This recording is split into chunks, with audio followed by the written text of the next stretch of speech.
Hey everyone, welcome to today's live stream. If you are joining us, thank you so much. I'm Tatiana and this is Stefan, my partner. And so we are actually streaming on both of our channels right now. So we were originally going to do it separate, but we thought why not join forces? We can help reach more people, answer more questions, and we thought maybe you'd benefit from both of us being here because we have very different perspectives. And when it comes to the Q&A session of this live stream, we're going to have different answers to offer you. Yeah. And so we're really excited to be here today. Yeah, you get double, two for the price of one. Yes. But it is the first time we've ever streamed on both channels at the same time from one camera, so hopefully everything goes smooth. Hopefully you guys can hear us and see us okay and there's no lag or anything like that. So give us a thumbs up if yes, you can hear and see us okay, just so we know, so we can continue moving on. I've been seeing your guys' comments on the live chat. Thank you so much. If you are just joining in, please tell us your name, where you're coming from. It's so cool how we can connect from all over the world. Steph and I are in Panama right now in Central America. But also, if you wouldn't mind, I'd love to know, maybe share with us something a bit more personal. Maybe why are you starting this journey of building an online business? What does it mean to you? What do you wish to achieve through this? I'd love to read your answers. Yeah, so I got two chats going on right now. There's lots of messages that are coming in. So we got people here from Florida. We've got Lancaster, Miami, Rahit from Philadelphia, Stefan from Dubai. Cool. We got someone, Georgette from New Orleans. We've got Christina from Hungary. We've got, wow, it's moving so fast I can barely see the names. Roshan from Scotland. We've got Brandy from New Mexico. Aline from Australia, amazing. Jelena from Montenegro, awesome. We've got Gabriella from Florida. Wow. We got Parissa from Toronto. So everywhere, all over the world. Well, thank you guys so much for taking the time to be here. We don't take for granted that you dedicated your time to be here with us today. And our goal anytime that we take up or consume any of your time is we want to over deliver. We want to make this stream for you guys, answer your questions, support you in building your business. We're not sure where you guys are or how you guys found us or what brought you here. We're, I think, all here together because you want to find out ways to build a business online, specifically with Amazon. And we understand that there's a lot of people from all over the world. Some of you might have been following us for a long time. Some of you might be brand new, just found us on YouTube, found our YouTube channels. Wherever you are, that's okay, that's perfect. We really want to tailor this stream for everybody and cater to everyone as much as we can. And so what we kind of thought is we'll first kind of share with you a little bit of context of how selling on Amazon works.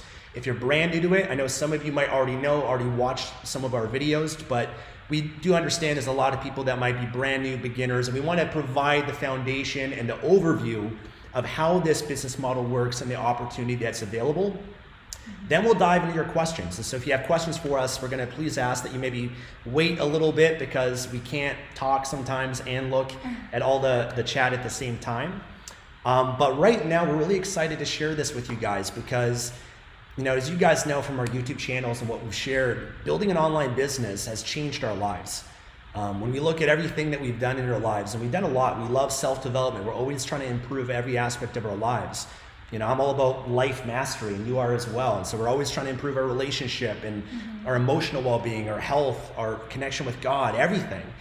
But out of everything, building a business has been one of the most life-changing things that's happened to us in our lives. It's given us this ability to communicate with you guys in this way, which we're really grateful for. But the opportunities that are available that are in front of us that our parents and grandparents didn't have before is life-changing. And Amazon we're so appreciative of because they've provided a platform and an opportunity for all of us, almost from no matter where you are in the world. There are some countries that there are barriers from, but almost anybody can sell on Amazon and tap into their millions of customers and leverage their platform to sell a product.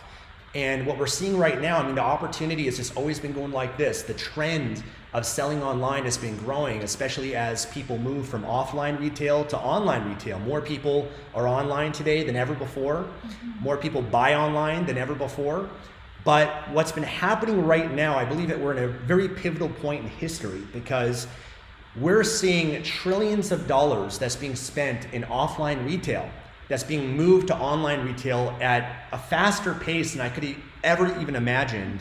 And that's primarily because what's been happening with COVID-19. People are being forced to buy online. People are being forced to spend more time on the internet.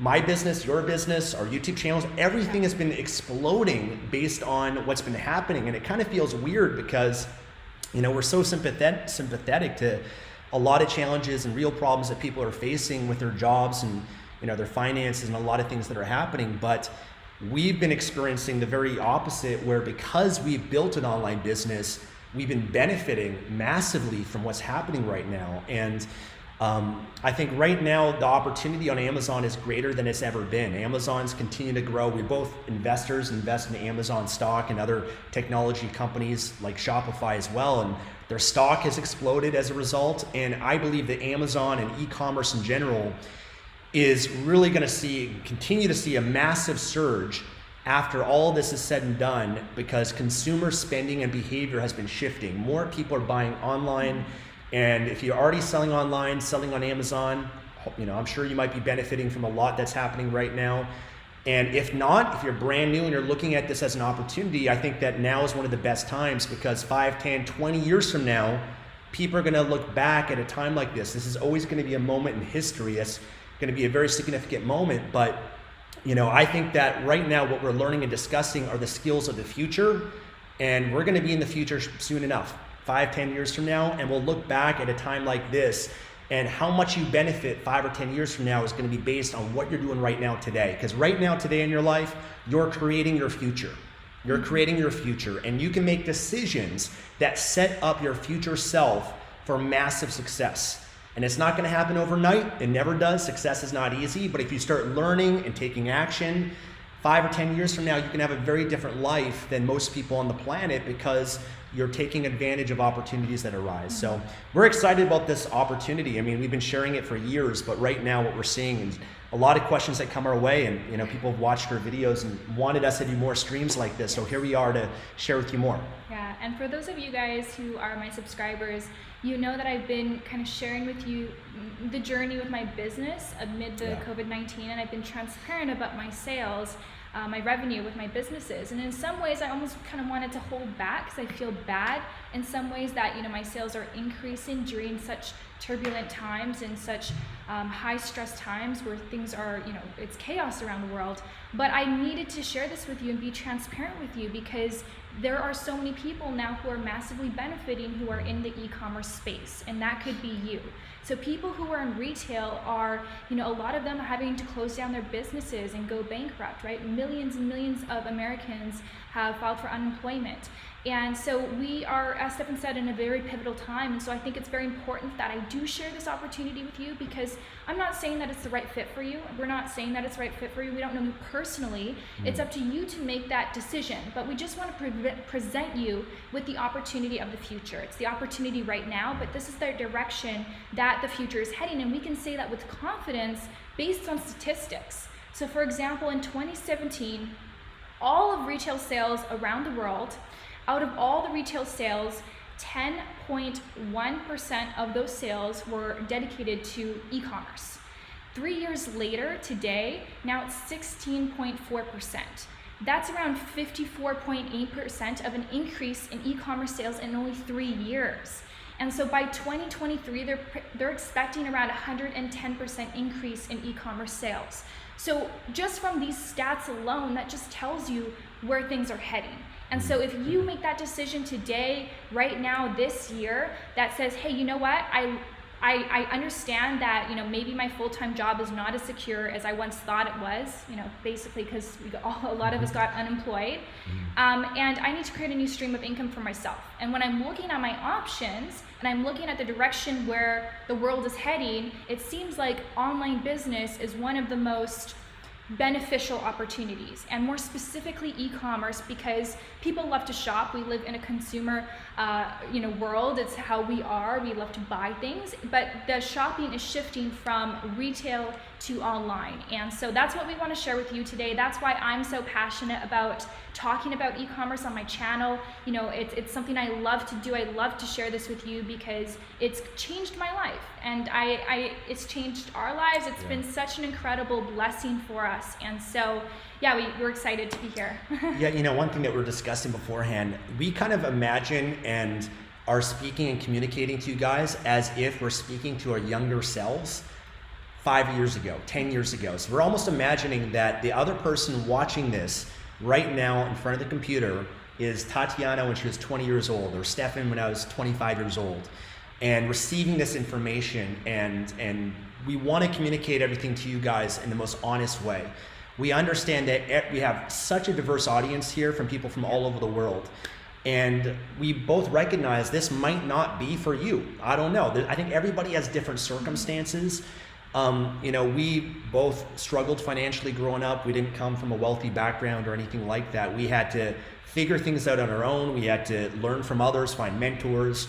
I found opportunities just as you guys are. I found other mentors online. I invested in their courses. I trusted in them and their process to get to where I'm at today. And same thing with Tatiana. And, there are some people here, listen, I get it. You might be in a very difficult situation. I'm not sure. Maybe you don't have any money whatsoever. Maybe there's many factors that go involved in building a business. Mm-hmm. And if this is the first time you've ever built a business and you're brand new, understand that it's not going to be easy, because success never is. And I want to spend some time just kind of talking about this, because I think it's important, the mindset and the expectation going in. There's no get rich quick. Okay, if you're here for that, you got to look somewhere else, because that's not who we are. We don't believe in that. My success, Tatiana's success, I don't know anybody that's ever succeeded and it was fast or is easy. That doesn't exist. The reality is success is hard. It's difficult. It's a journey. Mm-hmm. If it was easy, everybody would be successful. And maybe based on your circumstances, it might be harder than it was for us, or maybe it might be easier than it was, for us. I don't know. But I do believe that whatever you set your mind to and you're committed enough to, that you can find the way. You can find the way, or you can make the way. You can figure it out. You can learn. And I think that belief system has always served me, because whenever I've seen someone else that's successful, I know that I too can be successful, because if they can do it, then I can as well. And when we share with you guys, we're sharing with you to hopefully inspire you, to hopefully show you a different possibility, to show you a different path that you can take. And again, we're not here to say it's the right path for you. I think you got to learn and know yourself and make that decision yourself. But for some of you that are here, that are committed, that are like our younger selves receiving this information, we know that this can definitely transform your life. And it's not going to happen overnight. It's going to take time. But we'll just share with you guys in an honest, direct way what we've learned. And we're sharing with you not just from our experience and what we've gone through our path, but we also have the unique experience of now working with and helping thousands of people from all over the world. And so we have when we give advice or share something, we're sharing it from a different perspective than just from our experience. We're sharing it from what we think has worked for us, but also other people and other reference points that we can help you guys with too. So and just one last thing before we dive into the overall process of Amazon FBA. Steph and I, we always say, make sure that you are a student and not a follower. And we say this because we want to make sure that anything that we share to you today, that you just take it lightly. And you don't just take it to heart. Take what we share and study it, and go and do your own research and go and create your own conclusions. Don't just follow what we say blindly, because I think that whenever you follow anyone blindly, that can possibly lead you down a dark path. And our goal is not to do that. Our goal is to try, and we have the purest intent to try and help you today. But just always remember that it's your responsibility to do your due diligence and to be a student and to do your research. Okay? Absolutely, yeah. And before we dive into, we want to share just the process. I know we talk a lot. Yeah, we're trying to cater to everybody and try to, we always try to please everybody and make sure we're addressing everybody the best we can. But before we kind of share the process and then dive into your questions, by the way, I want to mention some people that were waiting, you might not see the chat. If you don't see the live chat, you can hit refresh on your browser. Just want to give you a heads up. But before we go into the process and whatnot, we both posted on our YouTube channels just the other day that our mentors, the people that we learn from, the people that we learned the process to sell on Amazon from, they're doing an upcoming training on June 11th and 12th. We have the links in the description of our of this video, so if you go down there or even in the chat, someone on my team can post it for you guys. But if you click there, you can register for their upcoming training. Many people ask, how did we get started? How did we learn this? Or maybe you're thinking that yourself. We, just full disclosure, we learned this by learning from other people. We did not try to figure this out on our own. We came across a course called The Amazing Selling Machine. This is a course that taught us step by step the entire process of selling on Amazon and building our business. They've been our mentors, and we want to give credit to them and share that with you guys.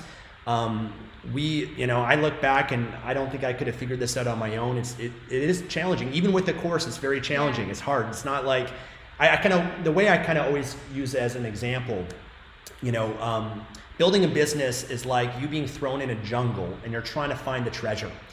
And if you've never been in this jungle before, you're gonna have to try to figure it out. You're trying to piece together certain information. Should I go down this path? Should I do this? Should I do that? And oftentimes you get lost, you get eaten by a tiger, and it's deadly and dangerous. You might not survive, and a lot of people give up. That's the reality when it comes to finding a treasure and becoming successful. And what we've always tried to do, not just with business, but every part of our lives, is we try to figure out who has the map, okay? Who has the map that's already been to the treasure? And can we get that map? Can we learn? Can we get the best map that's available? Even better, can we get a GPS that can guide us and show us the path to take? Go down this path. Oh, watch out for that. Avoid that. That's a mistake that a lot of people make. Don't do that. And it can guide you. And the GPS, even if you have a GPS, you can still get lost. I mean, I remember one time in Australia, we rented a car and we had the GPS, and even the GPS sometimes, leads you down the wrong path, or you're frustrated. 6 times. But, a GPS is gonna, a map and a GPS is gonna make it a lot easier for you to get to where you want to go, rather than just trying to figure it out through trial and error and trying to watch from this person's YouTube video and this person's video and trying to piece it all together. So that's how we've learned. Okay, that's what, we're here to share with you guys the path that we took that helped us get to where we are today. And I assume that you're here following us and listening to us because you're looking for a similar path. And we're gonna share with you the path that we took. Maybe there's a better path for you, an easier path, a faster path, a more inexpensive path that we don't know about. If there is one, I'd want to know what that is, but I haven't found anything that's better than, and we've refined our path over, many years in teaching this. So the training that they have coming up June 11th and 12th can, help you learn more about selling on Amazon. They've got the best course step by step. We're not course creators or anything like that when it comes to teaching and selling on Amazon. We could create a course, but we always just thought, why would we even bother when this is the course that we took? They're updating it every year. In fact, they are launching upcoming this month, Amazing Selling Machine 12, ASM 12, which we're really excited about. And as well as we're always trying to be students and to humble ourselves and learning, because the more you know, the more you realize that you don't know. And we're always just trying to learn, and we'll be there, and we want to share that with you guys and invite you guys for that too. So the link is there for you guys, and make sure you register for it. They actually just released a bonus training video today. If you do register for it, they're sending it out today, and so we're looking forward to that. And we'll do some more streams like this too, maybe another one next week and whatnot, to share with you guys more about selling on Amazon, building your business, and ASM and all that sort of stuff. Yes. Okay, awesome. Great. Glad we covered that. So what we're going to do now is we're going to kind of give you guys the overview of the process of what it means to sell on Amazon. So you hear us talking about being an Amazon seller, which really you become an entrepreneur. It's not an Amazon business. It's a business. It's a real business. It just happens to be on Amazon. And so we're going to talk about that, and we're not going to go too in depth because that will take hours. And that's really, my entire YouTube channel is dedicated to doing tutorials and showing you guys all about that. Stefan's got a bunch of videos too. So we're going to do the overview process, and then we're going to get into the Q&A. So maybe we'll start with, first of all, what does it mean to sell a product on Amazon? Well, there are different ways that you can sell products on Amazon. You may have heard of some of them, such as drop shipping, such as white labeling, private labeling. What's the other one I was looking for? retail arbitrage, which I have done many of those things when I was first getting started. But what we like to talk about and what we teach is called private labeling or white labeling. And this method is the most scalable way to sell products on Amazon because it involves creating your own brand, your own product. And that is different than all the other methods, because with the other methods, sure, it's faster, it's easier, but the earning potential is much smaller than your earning potential with building your own brand and selling your own product on Amazon. They just don't even compare. And so if we're talking about potential and like, where is your time worth being spent? Probably in private labeling and creating your own brand and selling that on Amazon. Now, when I talk about creating your own brand, it can sound very intimidating, but really it's not that complex, because what we do is we do the white labeling model, which simply means that you're not trying to invent anything new. You're not going to be the pioneer of anything. You're just finding products that are already selling on Amazon and that customers are already buying, and you do a little bit of research to see which products are in demand and which products are viable product opportunities based on a set of criteria. For example, maybe you don't want products that are going to be very fragile, because if a product's very fragile and you're importing it perhaps from overseas, that could lead to more units being broken, which could cut into your profit margins. And maybe you don't want products that are too heavy, because that means increased shipping expenses, cutting into your profit margins. And maybe you don't want a product that is, going to be something that could be a liability risk, like a product that's ingestible, like a supplement, or something that's topical that can be on your skin, like a skincare product. And so perhaps that's not your ideal first product. And so we look for simple products that are already selling on Amazon. And then what we do, once we determine, hey, this is the product I want to sell, then we go and we look for manufacturers. Now, you can find manufacturers all over the world. You can find manufacturers in the USA, in Canada, in any country. You name it. It's your choice. A lot of people do source from China, as you know, just because they are giants in the manufacturing space. And the relations that we had they just make the whole process very fluid. And also the margins that you can get when sourcing in China are significantly higher. Up to you. I know it can be something that people are very hesitant to source from China, and that's perfectly fine, perfectly understandable. You choose where you source from. Now, I want to show you an example. So, for example, if I decide that, hey, on Amazon, I found a product that it's this fitness belt, and this is what it looks like. I found it on Amazon, and I found a manufacturer, and you can find manufacturers on websites like Alibaba.com, DHgate. You can even do a simple Google search. So if you say that, hey, the product that you want to sell is a water bottle, you could type in on Google water bottle plus manufacturer, or another word would be supplier, plus your city if you want to source it in your city, or maybe just your country if you want to be more general, USA. And then through Google, you just search through dozens and dozens of different websites to contact them, and you call them over the phone and you talk to them and you ask them what their options are. Oftentimes they'll send you a catalog to see their whole product variety list. And so, for example, if I said, this is my product, this is actually a product I sell, it's the Lux Curves Fitness Belt. And this is simply a private label product. I did not do anything special for this. So I found a manufacturer in China that was already producing this product. I created my own logo, which I had someone on Fiverr.com create. I just told them, I gave them an idea. I said, these are the colors I want it to have cursive font, run with it. And then they sent me the logo. I sent it to the supplier, and the supplier put the logo right here. I don't know if you guys can see that. The supplier put the logo right here. So they just printed the logo on the product. So that's as simple as it gets, right? You're not inventing something new. You find a product that they're already producing, and you just put your logo, which means your brand. And so that's why it doesn't have to be so overwhelming to think about building a brand. Oftentimes it can be as simple as just putting your logo on a product. So once we have done that, I'll just show you another example here. This is another product I sell. So you can find these products in China, anywhere in the world, and I just put my logo right here. So it's usually as simple as just putting the logo on the product itself, and sometimes you might not even need to put the logo on the product. You could just put it on the product packaging if you want to save some extra money. there anything you want to add to Yeah, that? you know, and I think the process of what Tatiana just described is actually fairly simple. I know it can be a little bit intimidating if you're brand new to this. I know for me it was as well, especially talking to manufacturers and doing research. There's different, learning how to just like put a product on Amazon, anybody can do that, okay? That's something that you probably don't even need a course for. Maybe you do, just learning how to, the shipment labels and whatnot. Even Amazon has some beginner information to help you with that.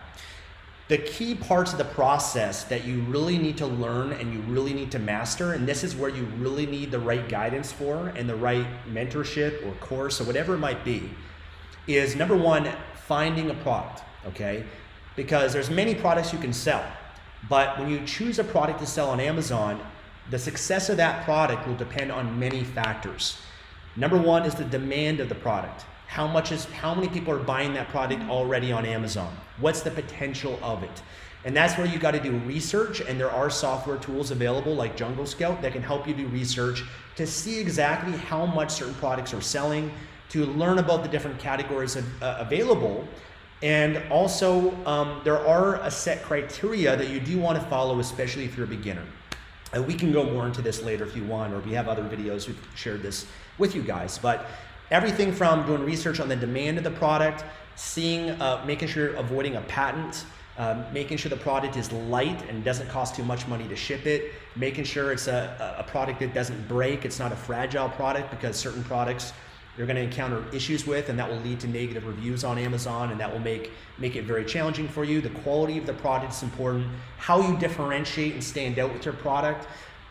The numbers have to make sense. You got to know what a good profit margin is and know what all the expenses are, the manufacturing costs, shipping the product, the freight forwarding. There's a variety of things like that. There's, you know, when you're running a business, you got to make sure you can't just think, okay, I'm going to, you know, follow this process, take a product and sell it on Amazon.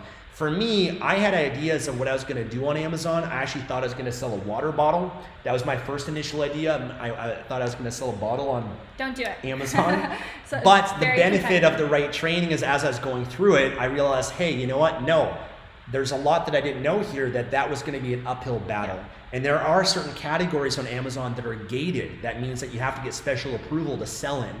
So that's where things get a little bit challenging. And then the more important aspect, because even putting a product on Amazon, it's not that hard, like I said. The real key and the other skill I think you really got to master is marketing. Okay. Wait, before we get there, I want to go a little bit more into that. Sure. So I think those are all very important things to mention. And also when picking your product is, you know, oftentimes when people watch my videos, they say, oh, I have an idea for the perfect product that I want to sell on Amazon. Yeah. And it's something that they have in the house, something that they personally have been using. I'm guilty of this myself. And I'm like, I love this, I benefit from this, I use this every day, people are gonna love it, and I'm gonna love to sell it. And so then you kind of naively go and think that just because you love this product and it works for you, that it's gonna be a huge success on Amazon.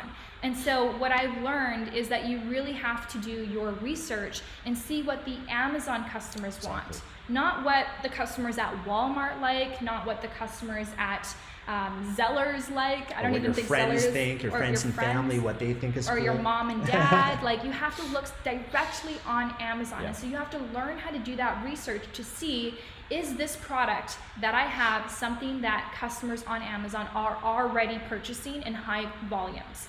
And that's really important, because maybe there's not enough demand. Maybe your product is so niche that not many people are buying it on Amazon, and that's just gonna make it really hard for you, because so few people are gonna be searching for that product. And so for you to get those sales that we talk about, it's just gonna be an upward battle. And so you wanna look for that sweet spot where there's like just enough demand that it's gonna be, you know, relatively easy to get those sales, because people want this product, they're searching for this product, they're looking to buy this product on Amazon, but not too much demand where there's a ton of competition. And what I mean by competition is other people who are selling on Amazon. And you guys have probably heard of this, where it's like, oh, you know, selling on Amazon is dead, it's too saturated, there's too many people selling on there. And it's just like, that is just not true at all. Amazon continues to grow and expand, and they continue to need third-party sellers.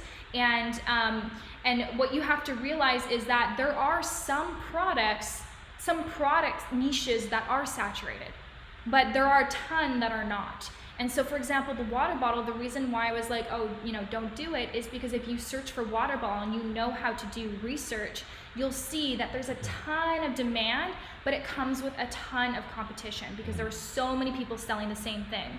And whenever you see a lot of people selling the same thing, that's something you should question, because then you have to ask yourself, well, if I'm just going to sell the same thing, how am I going to differentiate myself from everybody else? How am I going to stand out? What do I bring that's new to the table?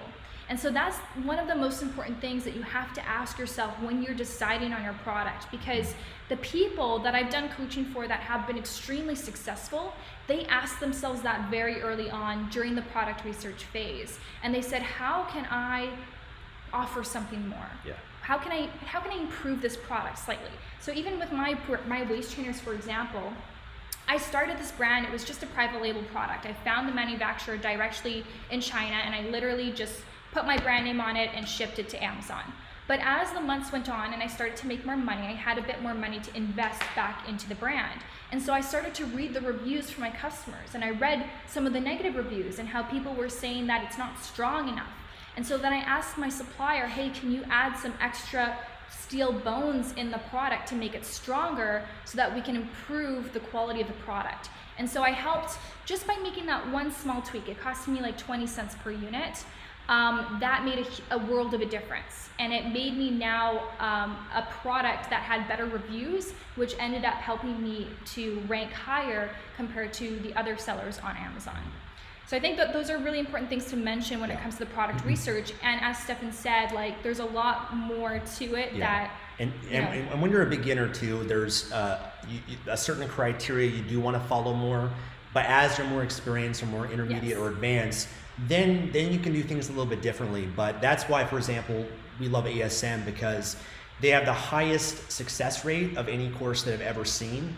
And I've been through a lot of courses. We've been through a lot of different trainings, and unfortunately, a lot of them just aren't as up to date, aren't as, yes, they're more expensive than other courses. But at the end of the day, you're making an investment, and what really matters when you make an investment is what's the return you get on your investment.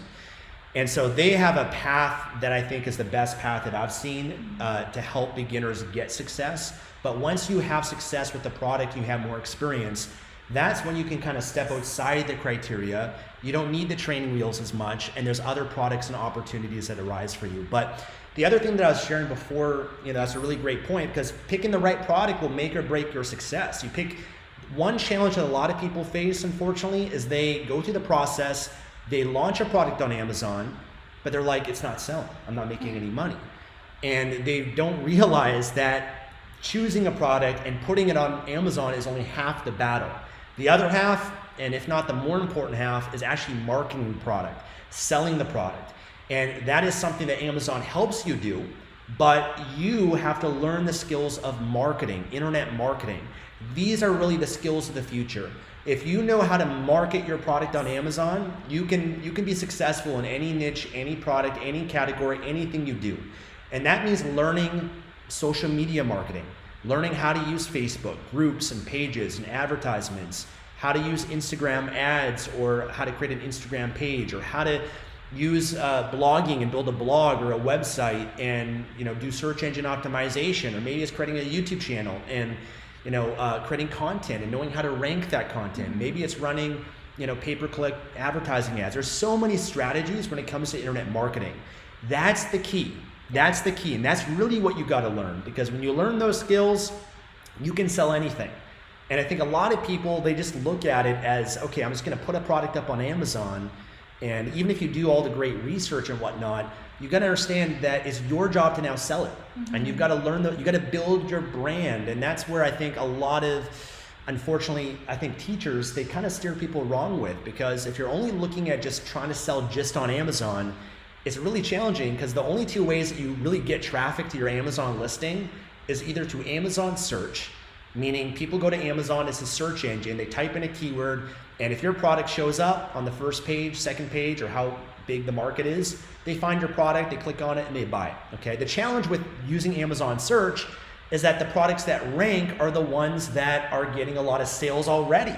So you're wondering, well, if I'm just launching a product, I'm not getting sales, how do I rank? Well, you have to get sales for Amazon to rank your product, because Amazon is going to rank products that make money, that make them money. And you know, they don't want to rank the products that aren't selling, the ones that aren't making the money. So you got to learn how to drive traffic to your listing. And then when you do, you actually benefit more from Amazon. You rank higher on Amazon. Amazon recommends your product to other products. So that's one way. The other way is running Amazon ads. So you can pay Amazon and you can run advertisements to have your listing show up on Amazon search for certain keywords or recommended next to other products. And for that, you got to know your numbers, and there's skills involved in that too. So I think a lot of people, they just look at, okay, how do I sell on Amazon? How do I put up a product on Amazon? Or maybe even a course will teach them how to do that. But what we really want to do, and hopefully we're trying to steer you in the right direction, is teach you the big picture and really how to build a business. Rather than just selling something on Amazon, I want to help you build a business and something that you could sell one day, which is, by the way, one of the best paths that you can take to really making a lot. That a lot of people, they either build their business, they benefit from the passive income from it, or they build a business and they sell it. And they cash out 6 figures, 7 figures, whatever it might be. So we're trying to give you guys the big picture based on our experience and working with people that, we've seen people succeed and people fail, and we've succeeded and we've failed, and we're just trying to share with you guys the best path towards that. So hopefully that is educational. There's so much we can share on all of that. That's very important, and I do want to just highlight what you said, because if you're anything like me, guys, you're probably someone who's drawn to this business because you're kind of artistic. For me, I love the idea of creating a product and selling it on Amazon and then having real people buy my product and receive it. It gave me a lot of pride, and I wanted to express my artistic, try and do things. But the thing is with that is that you're just so focused on the product, on creating the product. And although the product is essential, you need to have a very high quality product. And by the way, your goal is to have the highest quality product on Amazon. So if you're trying to save a few pennies by getting a cheaper product by a manufacturer that's cheaper, don't do that. You want to have the highest quality product, because in the long run, although the cost per unit might be a little bit more, in the long run it's going to pay off. You're going to have fewer negative reviews, and it's going to help you to build a real brand with raving fans. So the product, yes, that's the foundation, that's essential. But the most important part is the marketing. Because you could have a good product, a bad product. It doesn't matter. If the marketing isn't there, nobody's ever going to discover your product. Exactly. And so I think that's what, like Stefan said, people oftentimes fail to mention this as if it's a second thought, as if it's not part of this business, but it's absolutely an integral part of this business. You have to learn how to do marketing. And as someone like myself, when I first discovered that, hey, it's not just creating the product, I now have to learn how to do marketing, I have to learn how to write copy, I have to learn how to do a number of these things. It was a little bit off-putting because I'm more artistic, but you have to learn how to do those things. Yeah. That's really a big part of the business. For sure. So just want to be real with you guys. It's not just creating a product. There is another step to it. Yeah. Well, how about we dive into some questions? Yeah, so if you guys have questions, please post them in the chat. We'll do the best we can to answer. And we're going to try to answer the questions I think will cater to the most people as well. And I know there'll be a lot of questions, and unfortunately we're not going to get to all of them, but we'll do the best we can. But just one thing I want to share too, a lot of people, the reality is, if you've never built a business before, if you've never sold on Amazon before, then understand that right now you're in a position where you're lacking experience and you're actually naive. Okay, and anytime, including myself, every time you look at something as an outsider, you're naive to the process. And we often always think that whenever we set a goal, it's going to be easier than we think. We don't anticipate a lot of challenges, and a lot of the things that we're sharing with you, most people, they do not anticipate ahead of time, because when you set a goal, you're just speculating and guessing based on your limited experience. You haven't yet been through the process, but as you go through the process and you have experience, then you look at things in a very different way. And because we've been through many different stages of this process, and we're maybe several steps ahead, we can share with you guys the road ahead.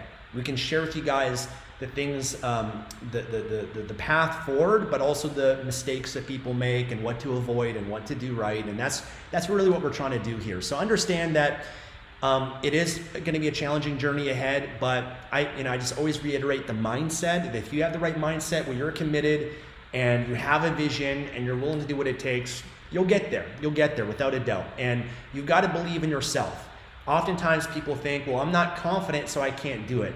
If you wait till you're confident before you do something, you'll never start anything. What gives me confidence is I know that I'm capable. We're all capable. What we can do is incredible, but most often what people will do is a little bit disappointing, because success is never a matter of ability. It's really a matter of motivation. If you're motivated enough, you develop the skills, you create the habits, you make the changes you got to make in yourself and in your life to get to where you want to be. And so we don't want to discourage you by, sharing that. I think you got to have the right mindset and just be positive, optimistic, have confidence, go into it believing and knowing that you can make this happen for yourself. And it might take longer than other people, it might be faster, I don't know, but you can get there if you want it bad enough. Yeah, but also what's wrong with a little bit of work? Why are we so scared of working hard? When did working hard become a bad thing? Yeah. I'm not afraid of working hard, and I think that's why if you're not afraid to work hard in any industry, you're going to be successful, and that's a big part of it. It's because most people, unfortunately, they live in a world of instant gratification. And I call it the dabbler mentality, and they're looking to achieve success with the least amount of effort, and that never leads to success. The mindset of hard work, of being willing to sacrifice, the mindset is going to create your success more than anything else, because even if we give you the best strategy, we give you the map, we give you the answers that can change your life, you still got to do it, and the right mindset is what's going to determine whether you do it or not, and persevere and get up when you fall down and we make mistakes and all of that. So we're preaching the mindset of what it takes to be successful, and hopefully you guys, some of you are on board with that. Okay. Questions. Do you want to pick first? Okay, sure. So I saw a question by someone earlier. I forget what the exact question was, but it was something about, I'm a teenager, can I start this business? And my answer to that is yes, absolutely. I think that the earlier you start an online business, the better. I mean, everyone always wishes that they started earlier, and time is on your side, and that's the benefit about being young. It's not that when you're older you can't start this business, you absolutely can, but the younger you are, you just have an advantage with the time that you have. And so I would say that if you're looking to start this business, there are some things that you need help with. If you have parents or caregivers who can support you, that makes it a lot easier for you.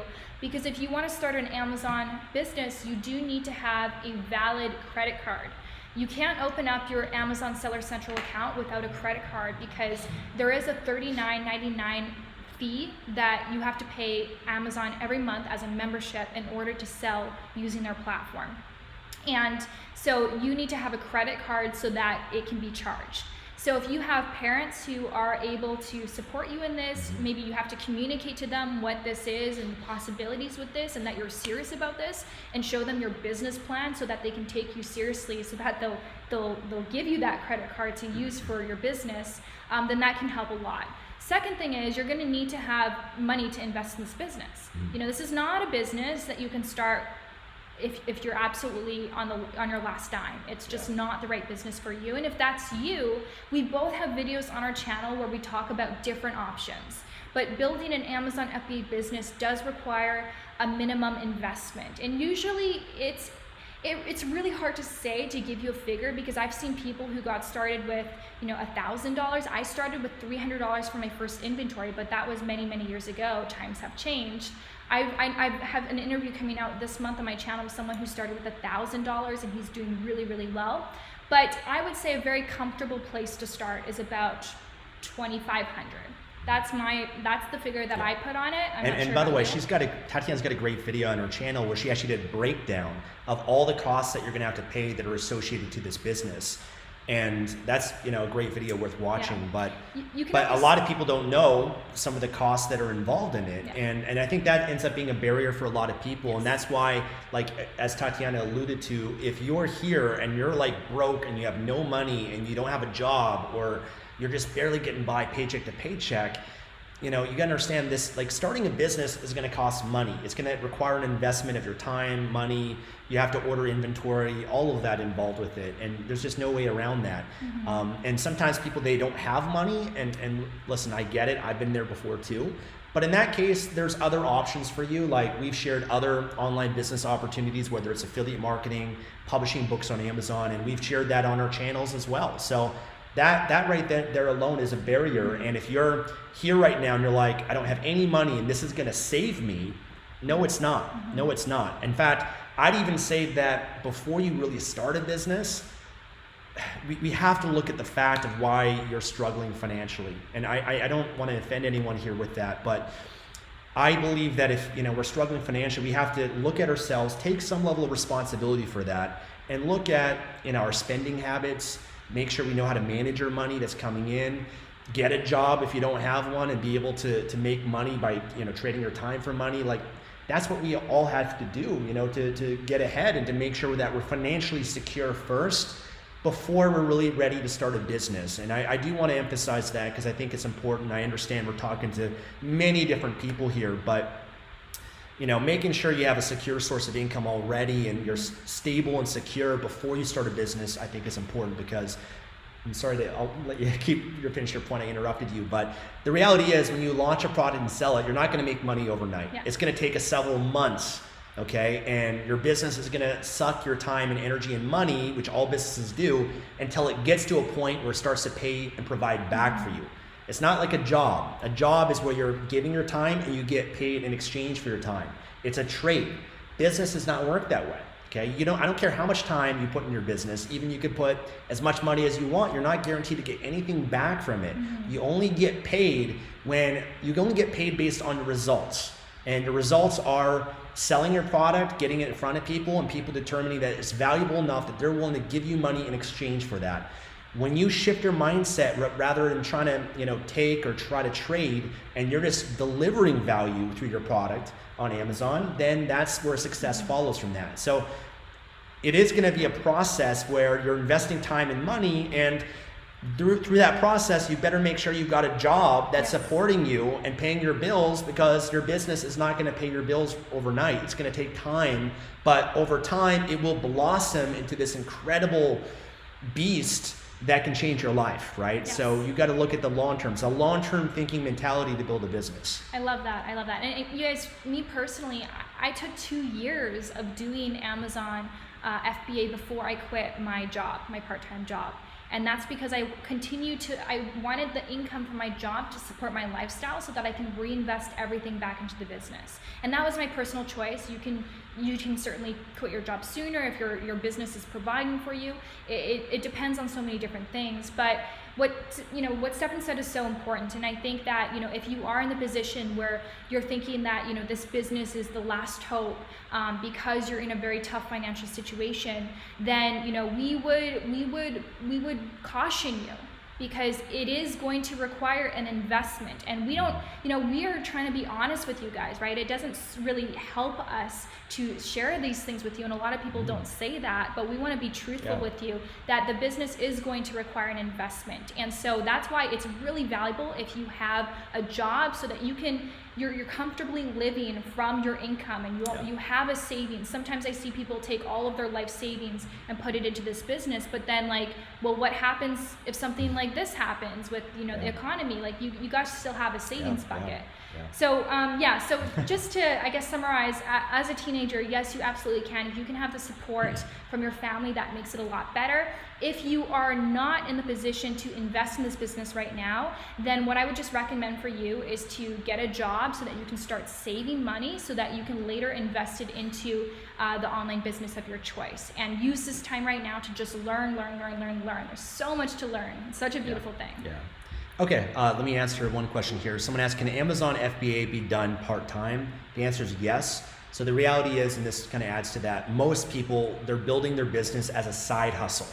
Okay, so you don't need to, whatever, obviously the more you put into something, the more you get out of it, right? So if you put in more time, more energy, more effort, you get more out of that. That's how it works. In fact, sometimes people ask me, how long does it take to be successful? How long does it take before I make money? My answer is, how long do you want it to take?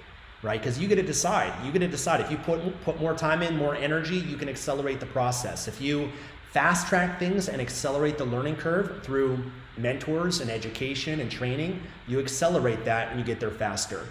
But most people, including myself and Tatiana, we did this on the side. So, you might already have a job, you might already be going to school, and this is something that you got to dedicate your evenings, your weekends to. So how much time, it's impossible really to say, but majority of people, they're spending a couple hours a week on the side, working on their business, building it up, going through a training program that's guiding them step by step.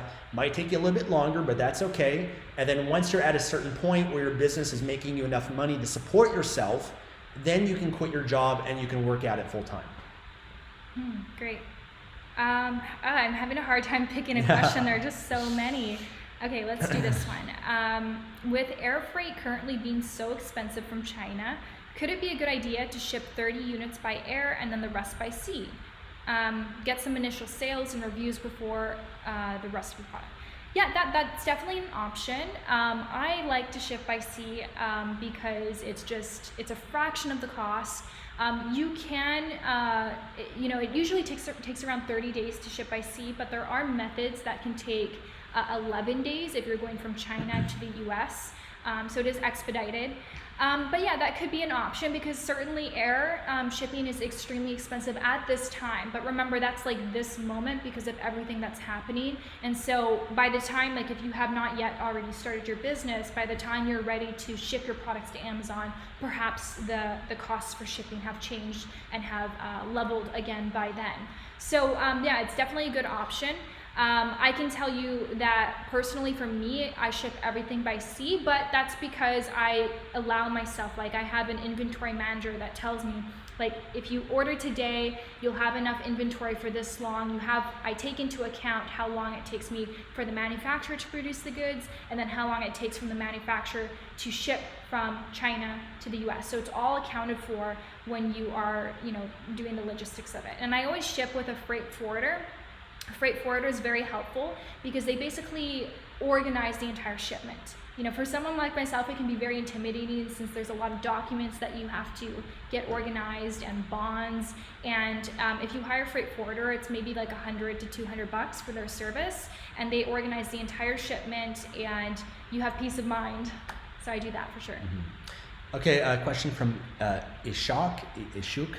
Apologies if we mispronounced your names, but I see you, brother. You posted a few times. You said, I have 8,200 euros. Shall I put most of it in my first product or many products? So I'd recommend starting with one product. Okay, it's hard enough to be successful with one product, yet alone many. And you want to focus on selling one product successfully and building it up. And then once that product is selling, you build a brand around that, and then your second product is a complementary product to that you can now market to the existing customers that bought your first product. And so essentially you're going to build your own store over time. So for example, if you were selling water bottles, you'd start with one, and then you could have different variations of that. You could think, who is my niche and target audience? Maybe there's some other products related to your existing product that would benefit them, and then you can cross promote your products. But one thing I will say, you have more than enough money to start. You got to start with a minimum order quantity, which all suppliers are going to require. Every supplier is going to be different. Sometimes it might be 1,000 units, sometimes 500 units, sometimes 100 units.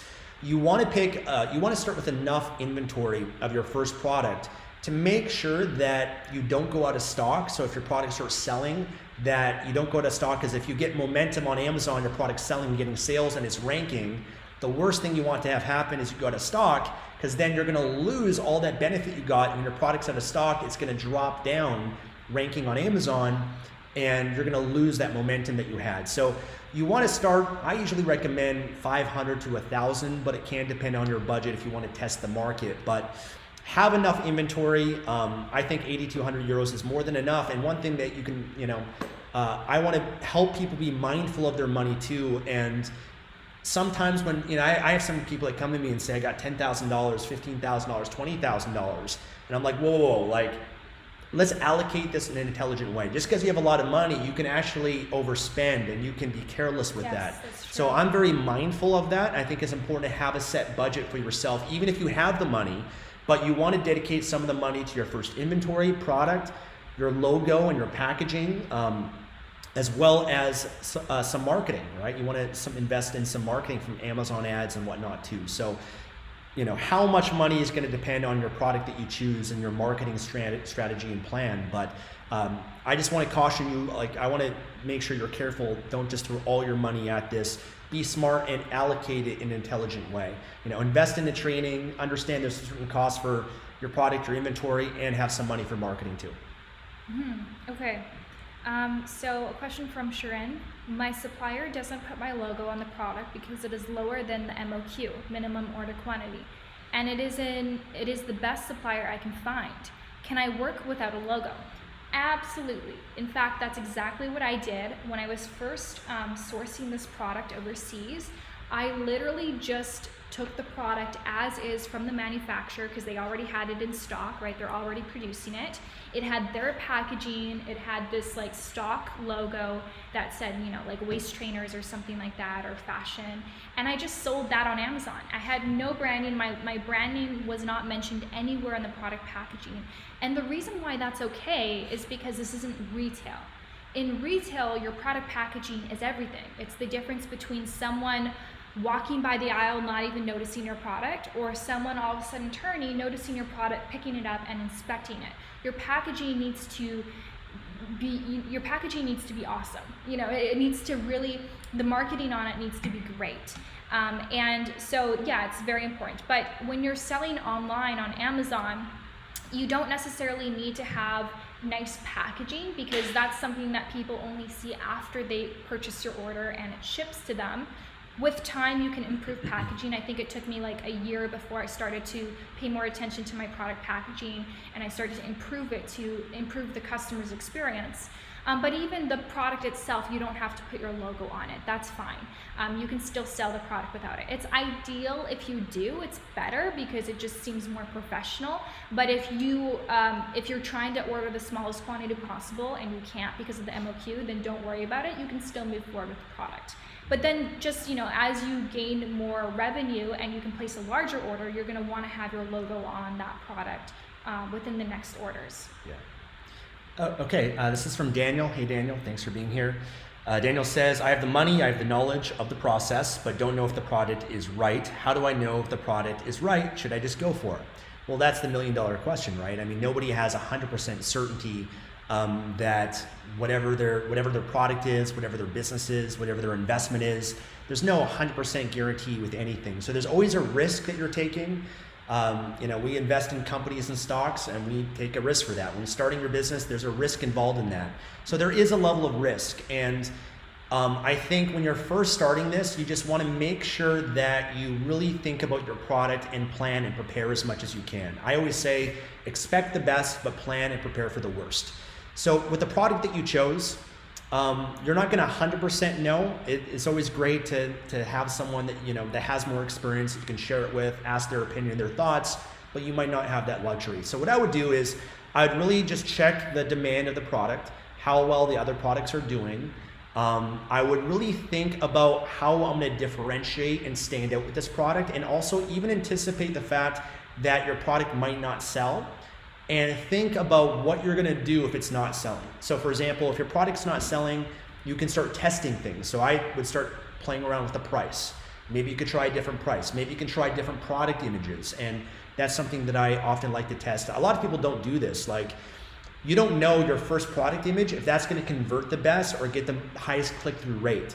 And so having multiple product images that you can rotate and test on your listing, and even testing your Amazon listing title, you can play around with that and tweak it, and expect that to play around and optimize things over time to see what you need to do to get it selling. Even have strategies on how you're going to promote and market your product, how you're going to get traffic for it. So with the product you're picking, Daniel, I'd recommend create a bit of a marketing plan. Study your competition, see what they're doing, how they're selling their product. Buy their products. I think it's always smart to buy your competitors' products, because you can learn a lot about what they're doing, compare the quality of their product versus yours. And they've already paved the way. Your competitors, that's why I love competition. A lot of people are afraid of competition. Competition's your friend. Competition, they've already paved the way for you to show you what works and what doesn't work. And you can look up their company and look to see at their website, look at their social media, get on their email list, look to see how they're marketing and selling their product. And you're going to get ideas from them, and they're going to give you the path forward. And you want to model success. You don't want to copy success, you model them. If they're really crushing it on Instagram and they've got some great images and they're doing really well with that, then maybe that's a sign and indicator that that's a strategy that you can also implement. So I will, there's many factors, Daniel, that go involved with it, but I think the best advice I could give you is that your product, your success in this business is going to come down to you, okay? Your product will be successful because of you, not because of Amazon or anything else. You make yourself successful. Tatiana's business is successful because she makes it successful. I'm successful because I make it successful. I market, I promote, I sell, I do whatever it takes to share, to create content, to market, to learn and do everything I possibly can. And when you really take on that responsibility, which by the way, many people don't want to do, because a lot of people, when they're not successful, they look for someone else or something else to blame. They want to blame Amazon, they want to blame the market, they want to blame the course, they want to blame us, they want to blame somebody besides themselves, because it's a lot easier to do that than to point the finger at yourself to say, I didn't work hard enough, I didn't put enough time in, I didn't figure it out, I wasn't resourceful enough, I wasn't committed enough. But resourceful people find the resources, and that's really what it takes. And so I would take on that mentality, Daniel. I think that you can make your product successful as long as there's a market and demand for it, but you got to take on the responsibility that I'm going to do whatever it takes to promote and sell this, even if I've got to knock on doors or go to trade shows or whatever it is. When you really study the most successful people throughout history, those are the kind of things that they did, and they're successful as a result of that. I mean, Disney got turned down by, I think, 300 banks.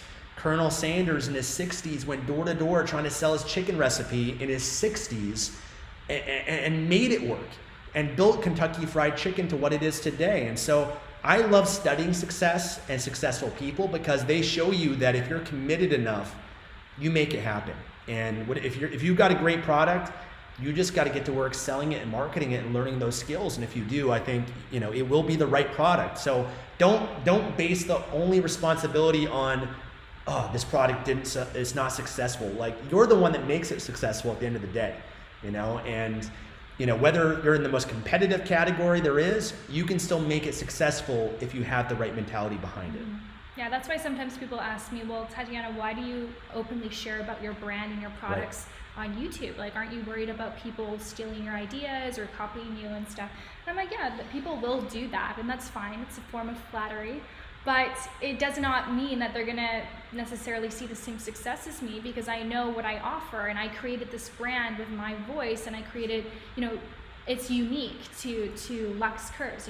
It's my brand, and so I think it's important to realize that you are what makes your company successful. And by the way, that's why someone will buy your product, is based on the brand that you build. Someone asked, for example, if I use Jungle Scout, I think, how do I know other people don't steal my products? And they have this scarcity mentality around that.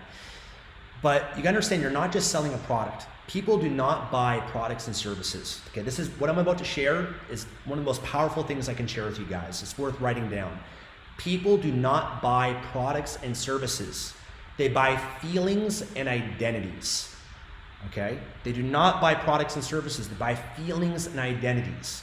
And what a brand is a name and with a logo that people associate feelings and an identity to. So for example, if you were to go to the store, okay, if you were to go to Target, Walmart, any of these stores, and you want to buy a beverage, okay, there's many different beverages. Let's say a cola. There's Coca-Cola, there's Pepsi, and there's many other brand names, some of which they don't have the same brand recognition. What determines what product you're going to buy is going to be based on many factors. You might buy Coca-Cola because you associate feelings and emotions to that brand. You think they're the best, and you've watched their advertisements and they make you feel good. And that's what branding is. They've marketed and communicated to you that the brand Coca-Cola, you associate these feelings to it, so you're more likely to buy their brand. Some people, they prefer Pepsi, and they have certain different feelings and emotions associated to that. Other people, they're like, I don't care about that. I want to buy this cola that's the no-name brand. It's the cheapest. So I'm going to buy that one. But the packaging and how you market and present your product is going to associate emotions and feelings to your customer. At the end of the day, that's the most important thing, because that's how your product's going to sell. People don't buy necessarily the best product. You know, why would someone buy a Louis Vuitton bag for $3,000 when they can buy another bag that's $20 that serves the same function? Well, what they're buying with Louis Vuitton is not even a better quality in some cases. The cost to make a Louis Vuitton bag is actually really inexpensive based on the margin and how they sell it for. But you're buying it because of the feelings and the identity that you get by buying designer, by buying Gucci, Louis Vuitton, or whatever it might be. And so that's why when you create your product, you create a brand, you have your own logo, you have your own packaging, and then you associate the emotions and the feelings to that. So when someone buys it, that's what they're getting. It's no different, by the way, when you follow myself or Tatiana. You associate feelings. Maybe with me, you associate motivation or positivity or success or life mastery and certain emotions that you associate to me. And that's why you follow me versus the other guy on YouTube sharing something, maybe the same content, right? Some of the same information. No different if you buy Apple, you associate feelings to the brand Apple than you do for Microsoft or for another brand, right? So understanding this is really key, and that's why you really got to learn marketing. And with Tatiana's product, her waist trainer is really not that different than others. She's improved it over time. But I can tell you guys a story. Go for it. Yeah. So with my waist trainer, the brand really started to grow when I started focusing on how I want people to feel.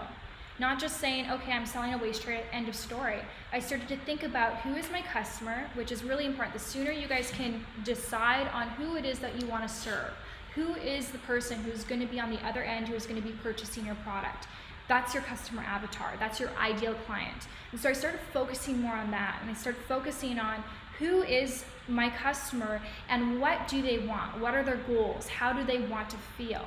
And so through that, by discovering those things, asking those questions and coming up with answers, I started to realize how I wanted my brand to be perceived and how I wanted people to feel when they received my product. And so I understood that for some people to spend $60 on something like this, they've saved for months in order to be able to buy this and to receive it. And so when they have it at home, I want them to open the box and I want them to feel like they just treated themselves.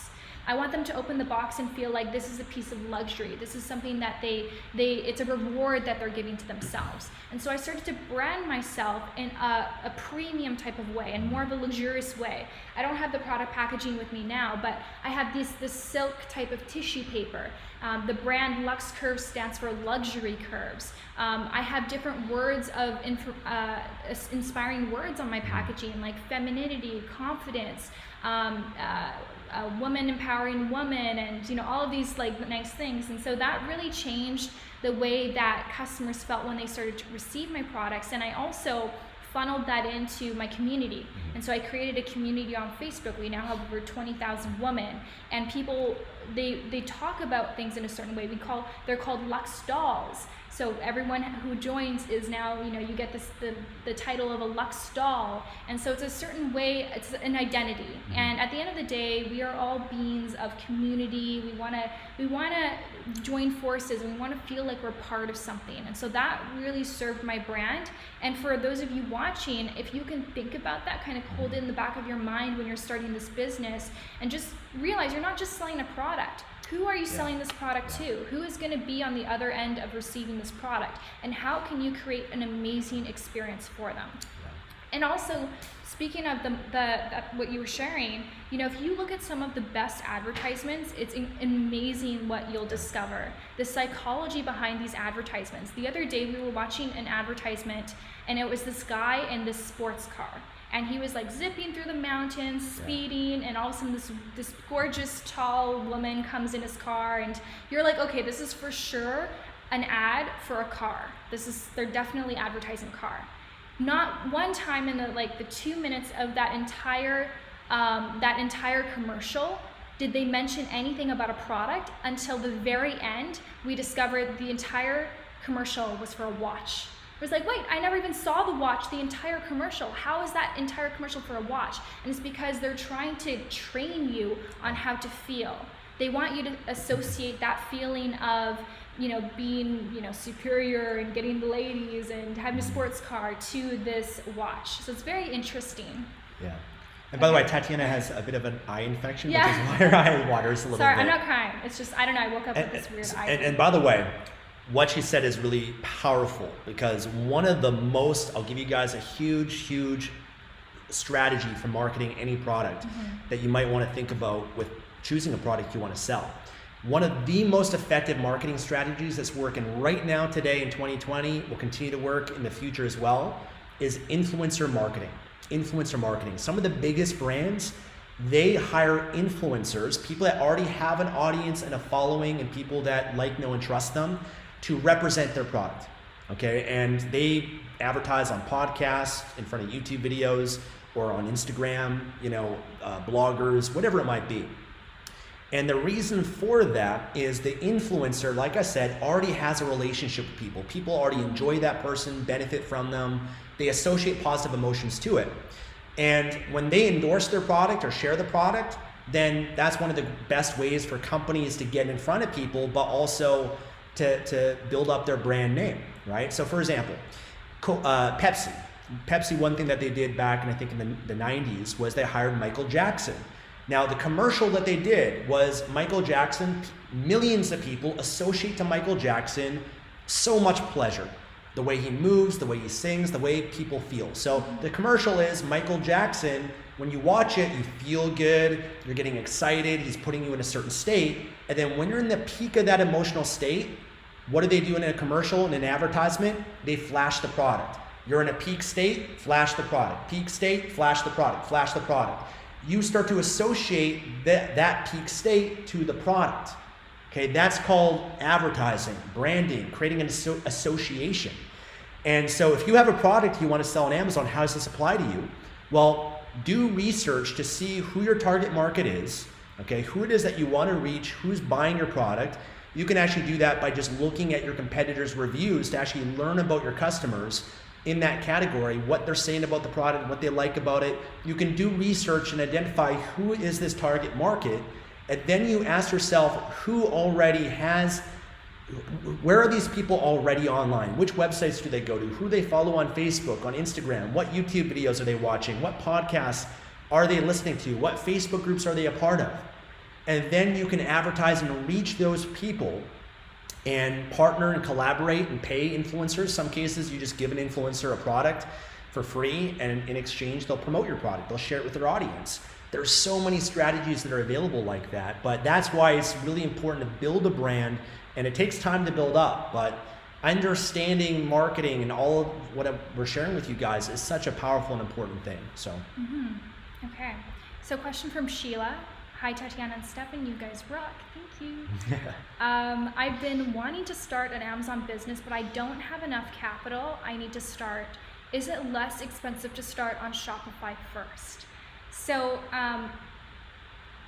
if you guys are not familiar, Shopify is a platform where you can basically sell using your own website, and Amazon, you sell using Amazon. So you set up your own listing, you have your own account on Amazon, and Amazon owns Amazon, but you get to use it, and so you get to set up your own listing.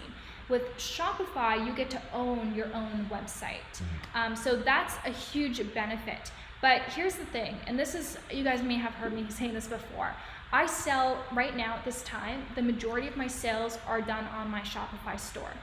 And when I say that, people say, oh, well, why are you talking about the opportunities of selling on Amazon? Why wouldn't we just sell on Shopify? And the reason being is because you want to start on Amazon. If you've never built a brand before, if you're starting from scratch, if you have nothing, you're building from the ground up, then you want to start on Amazon. And I'm sure the majority of you guys are in that position just the way I was. And the reason being is because when you sell on Amazon, you get access to millions and millions of Amazon's customers. And on Amazon, when you create an Amazon listing, you have to understand that Amazon is a search engine. So just like when you go to Google and you type in your question, you know, we all ask Google questions every day, or whatever it is that you want to find or buy or whatever, and you type in something, and then all of a sudden all of these websites pop up, and there's pages and pages of websites, and they're there because you typed in certain keywords. So it's a search engine. And the same thing happens on Amazon. When you go to Amazon, you type in what you want to buy, and then all of these listings will come up because the listings have the same keyword in them as the keyword that you're searching. And so the opportunity here is that if you create a product, you create a great Amazon listing, that you make sure you have really good keywords in your listing, then your goal is to when people search for that keyword, that your listing will show up and that people will click on your listing and then eventually buy your product. Now, with Amazon, the goal is to slowly get to page 1, because most of us were impatient and we don't scroll past page 1, 2, or 3 to buy the products that we want to buy on Amazon. And so your goal is always to get closer and closer to page 1, and you do that by getting more sales, by getting more reviews, by maybe turning on your Amazon PPC for a while. There's a number of different techniques that you can do to rank to page 1. But that's why it's a huge opportunity, because now you get access to potentially millions of customers. And on Shopify, if you were to just start on Shopify, sure, you launch your product on your website, your website is open, but wait a minute, how do people find your website? Yeah. You have to take people directly to your website. You have to tell, hey mom, please go search for this website and buy it there. Like you don't have the way that you can reach people. It's just not the same. You're losing the platform that Amazon has, but also you're missing out on FBA, fulfillment by Amazon. So you could do fulfillment by merchant, or you have to find a third-party fulfillment center, which is what you'd have to do if you're selling on Shopify. But Amazon, one of the greatest benefits of starting with them is that they already have the platform that you can launch on with the customers and the advertising tools and all of that, but also fulfillment. Yes. So you send your products to Amazon's fulfillment center, and then when someone buys your product, automatically they ship the product from their fulfillment center to the customer. If they have Amazon Prime, even better. People love to buy on Amazon because of Prime. They get faster shipping and whatnot. And they take care of the customer support for you. They just make it so much easier for you. So off. Amazon, yes, they take their fees, right? So they take a cut out of every sale that you do, and that's why you got to know your numbers and do the research on that. But that's why you start on Amazon. But as you're building your brand and you get your own traffic, then as Tatiana suggested, you build a Shopify store. And that gives you more control, you get better profit margins, you can scale a lot more from that. So the end goal is not to remain on Amazon. The goal is to start on Amazon, leverage Amazon, use them, take advantage of the opportunity that they're presenting to us. But the end goal is to not have all your eggs in one basket. It's to diversify, and it's to also sell on Shopify. Yeah. Okay, Mihail Savu says, hi Stefan and Tatiana, I bought your affiliate marketing mastery course. Awesome. A few weeks ago, and I'm very proud of my choice. I want to buy amazing Sell Machine course. I should wait to be an expert on affiliate and start Amazon business. So great question, Mihail. My affiliate marketing mastery course, the main skill of affiliate marketing is building your brand and getting traffic. Because as an affiliate marketer, if you have traffic, if you have an email list, if you have a following on YouTube, your blog, whatever it is, an affiliate marketer is you're promoting someone else's product, and you earn a commission from that. And that's great because you don't have to create the product, you can just earn a commission promoting another great product. But what you're learning through Amazing Sell Machine is how to create your own product. And so affiliate marketing mastery, if you're a student of that, great. And ASM and selling on Amazon, they fit together. Instead of promoting someone else's product, you can now direct your traffic to your Amazon product and sell your own product. So everything that I teach inside Affiliate Marketing Mastery can be applied to selling anything you want online. You could sell your own book. You could sell your own Amazon product. You could sell your drop shipping product. You can sell your own service, your own course, no matter what it is. Because the skills of getting traffic and marketing are the same and can be applied to either you promote someone else's product or your own if you want to do it. So many people that I've worked with, they actually have done both programs because they complement one another and they help you build your brand and sell your product. Okay, so question from Betty. I have a question. Do you do your own marketing, or do you pay someone to market for you? So that's a great question, and pretty much anything that you don't want to do, you can pay someone to do it for you. So anything that you feel like, this is not something I like to do, or this is not something I'm skilled at, and you have the resources to hire someone to do that for you, then I'm sure that there's a service available out there, especially with marketing. There is agencies, there are freelancers, there's so many people you can hire to help you with that if that's not something you want to focus on.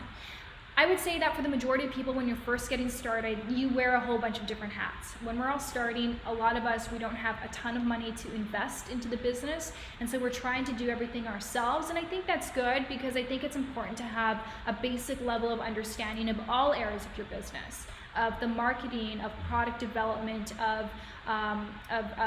so whatever area of your business, you want to have kind of a basic understanding of that and not just straight away outsource or delegate that. But to answer your question, me personally, because with my business, the only type of marketing that I do is social media influencer marketing.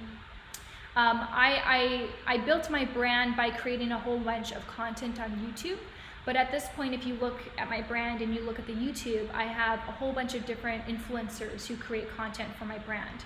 So I have outsourced this. So I've hired a couple people, and they've reached out to influencers on a regular basis, both on YouTube and on Instagram, and they ask them, hey, are you interested in collaborating with our brand? And if they say yes, then we send them a free product, and then in exchange for content, they get a free product. And so that's how we create content, and the content marketing is enough.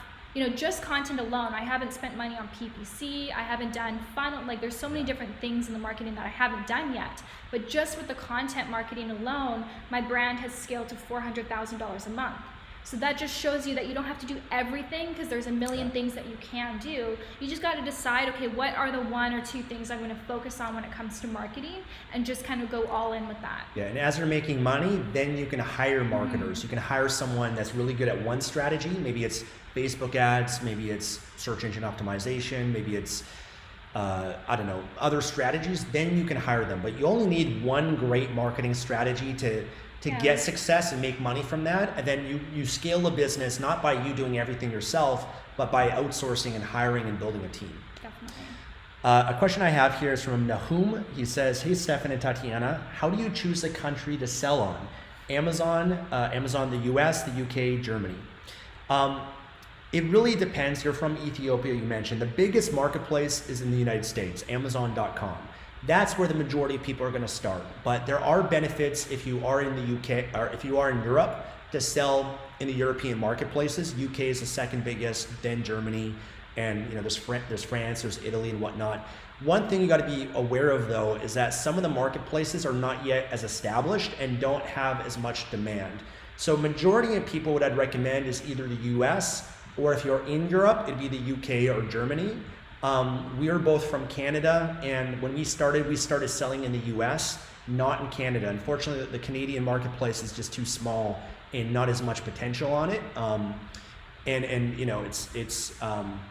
It's just better to focus more on where the most potential is, and then you can eventually branch off in those marketplaces. But you also got to be careful in going broad too fast and expanding internationally. I think it's better to really focus on one and optimizing it. But it'd either be based on where you live or where you do your research. And so if you're like in Ethiopia, for example, you're not in Europe, you're not in the United States, then I would do research of products in both marketplaces and determine which one that you feel is a better opportunity for you to start with. And then eventually over time, you could branch off and go more international.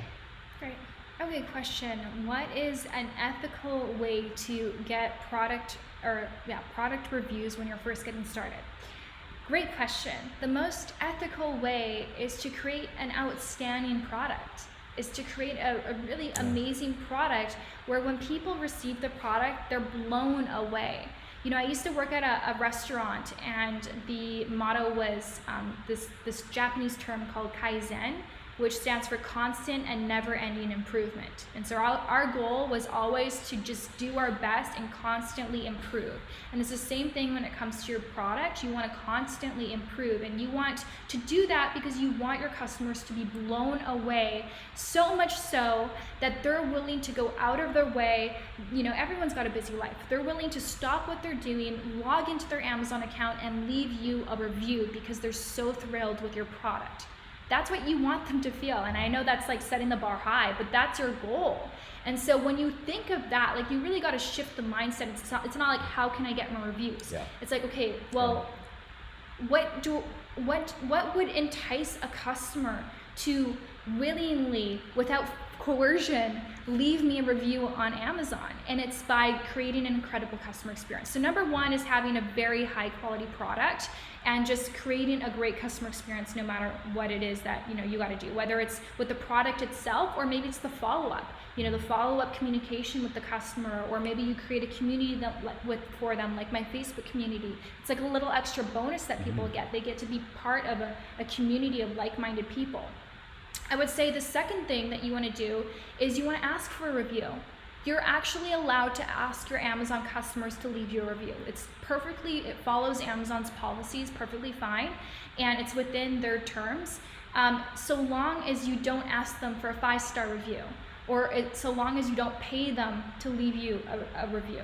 That violates their terms. So in order to ask them for a review, what you can do is you can set up a follow-up service, and anyone who's selling on Amazon should do this for sure. Because when you sell a product on Amazon, Amazon will email your customers. They're going to email them the receipt, they're going to email them the tracking, and then they actually usually do email them a follow-up saying, hey, did you love this product? Leave us a review. But in addition to that, you can sign up for a service that links with your Amazon Seller Central account, and you set it up so that you create messages, emails that get automatically sent to your customer. So for me, what I had set up is when a customer ordered from me, within like 3 days, I would follow up and say, hey, just checking on you, just wanted to make sure that you received the product, and if it got damaged in transit, or if you have any concerns, hey, I'm here, I'm available, please reach out to me. I'm happy to help you out to the best of my ability.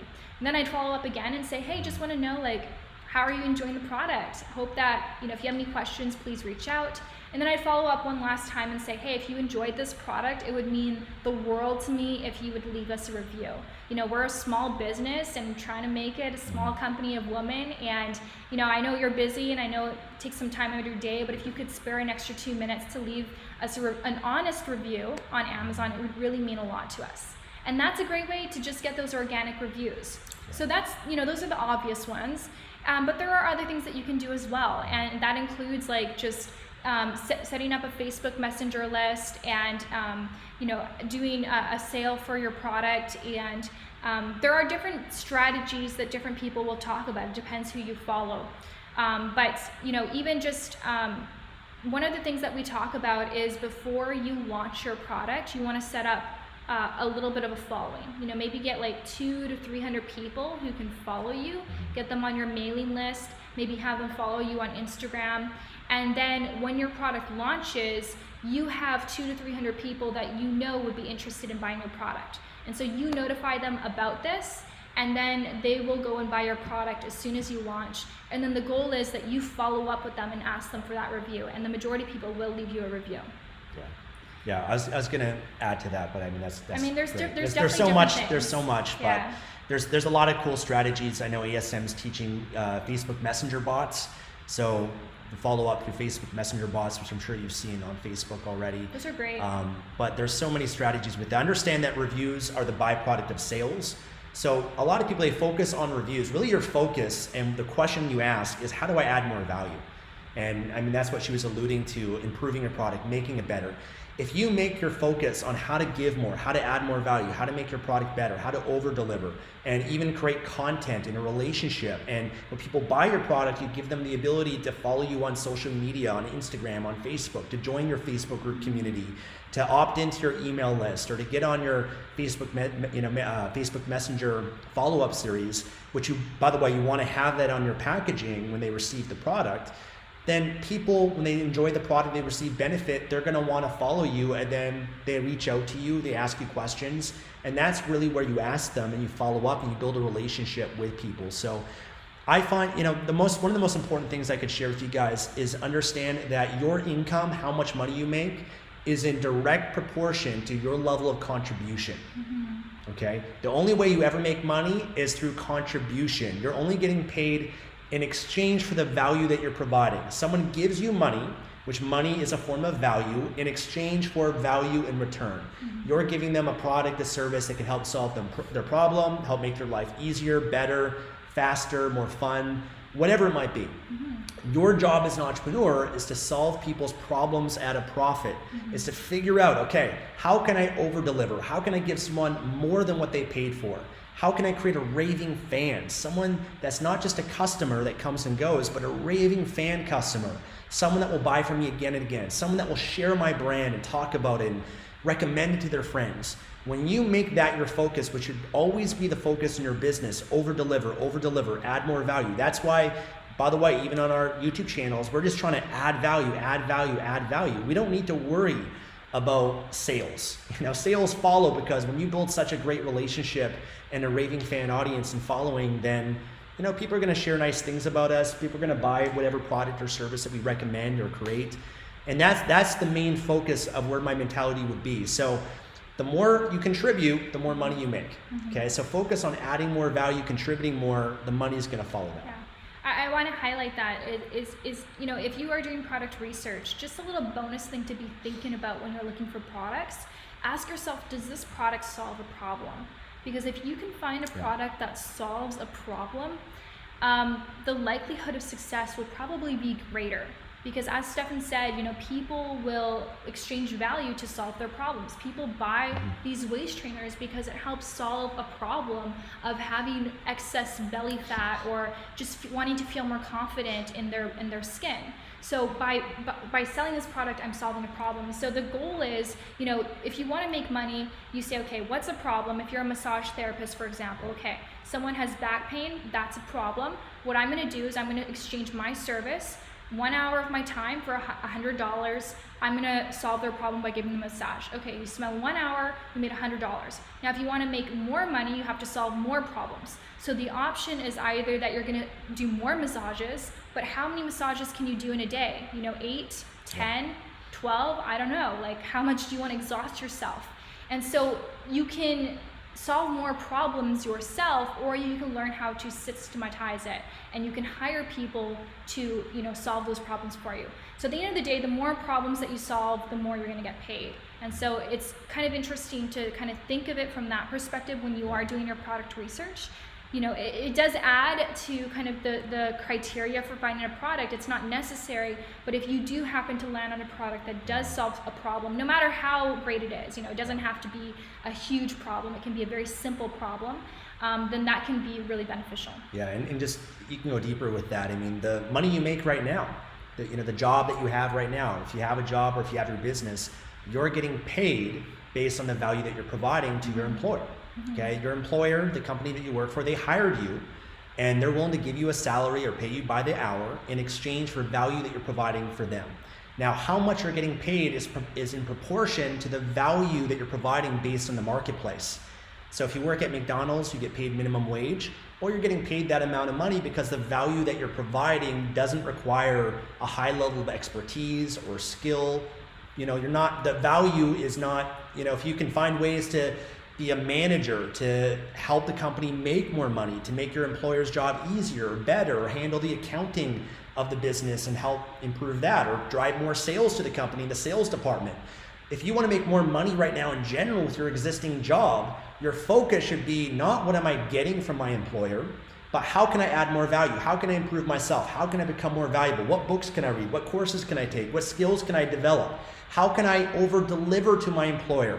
You don't wait until your employer pays you more and gives you a promotion and then you start adding more value. No, you start adding more value now. You start working more, working overtime, demonstrating and showing your employer how committed you are, and provide the evidence that justifies why they should give you a promotion and pay you more money. And if you take on that mentality in your life, the sky's the limit. You'll make as much money as you ever want in your life. But to be an entrepreneur, it requires a different level of thinking. And what I'd encourage you, if you have a job right now, take on this thinking right now in your job. Don't look at your job as a place that you just go to get. Look at it as a place that you go to give. And every day, show up on time, show up early, over-deliver. Don't just look at the clock and say, I'm gonna get paid this, I'm gonna put in this number of hours and do the bare minimum to get paid. If you make your focus instead, how can I give more? How can I make my boss's job easier? How can I drive more sales? How can I be the best janitor? Or how can I be the best accountant or the best engineer? Whatever it is, then you will naturally make more money as a result of that and get a higher level position in the company and get rewarded for that. That's the same mentality you got to take to your business, to your job, and everything. So going back to what I said, your income is in direct proportion to your level of contribution. You want to make more, contribute more to society, to the world, to your employer, and money will follow you. Okay. If you're using Jungle Scout keyword Scout, can you skip using an automatic PPC campaign and go straight to using a manual campaign with the keywords that Jungle Scout generates? Yes, you can. So Jungle Scout is a really, really great tool.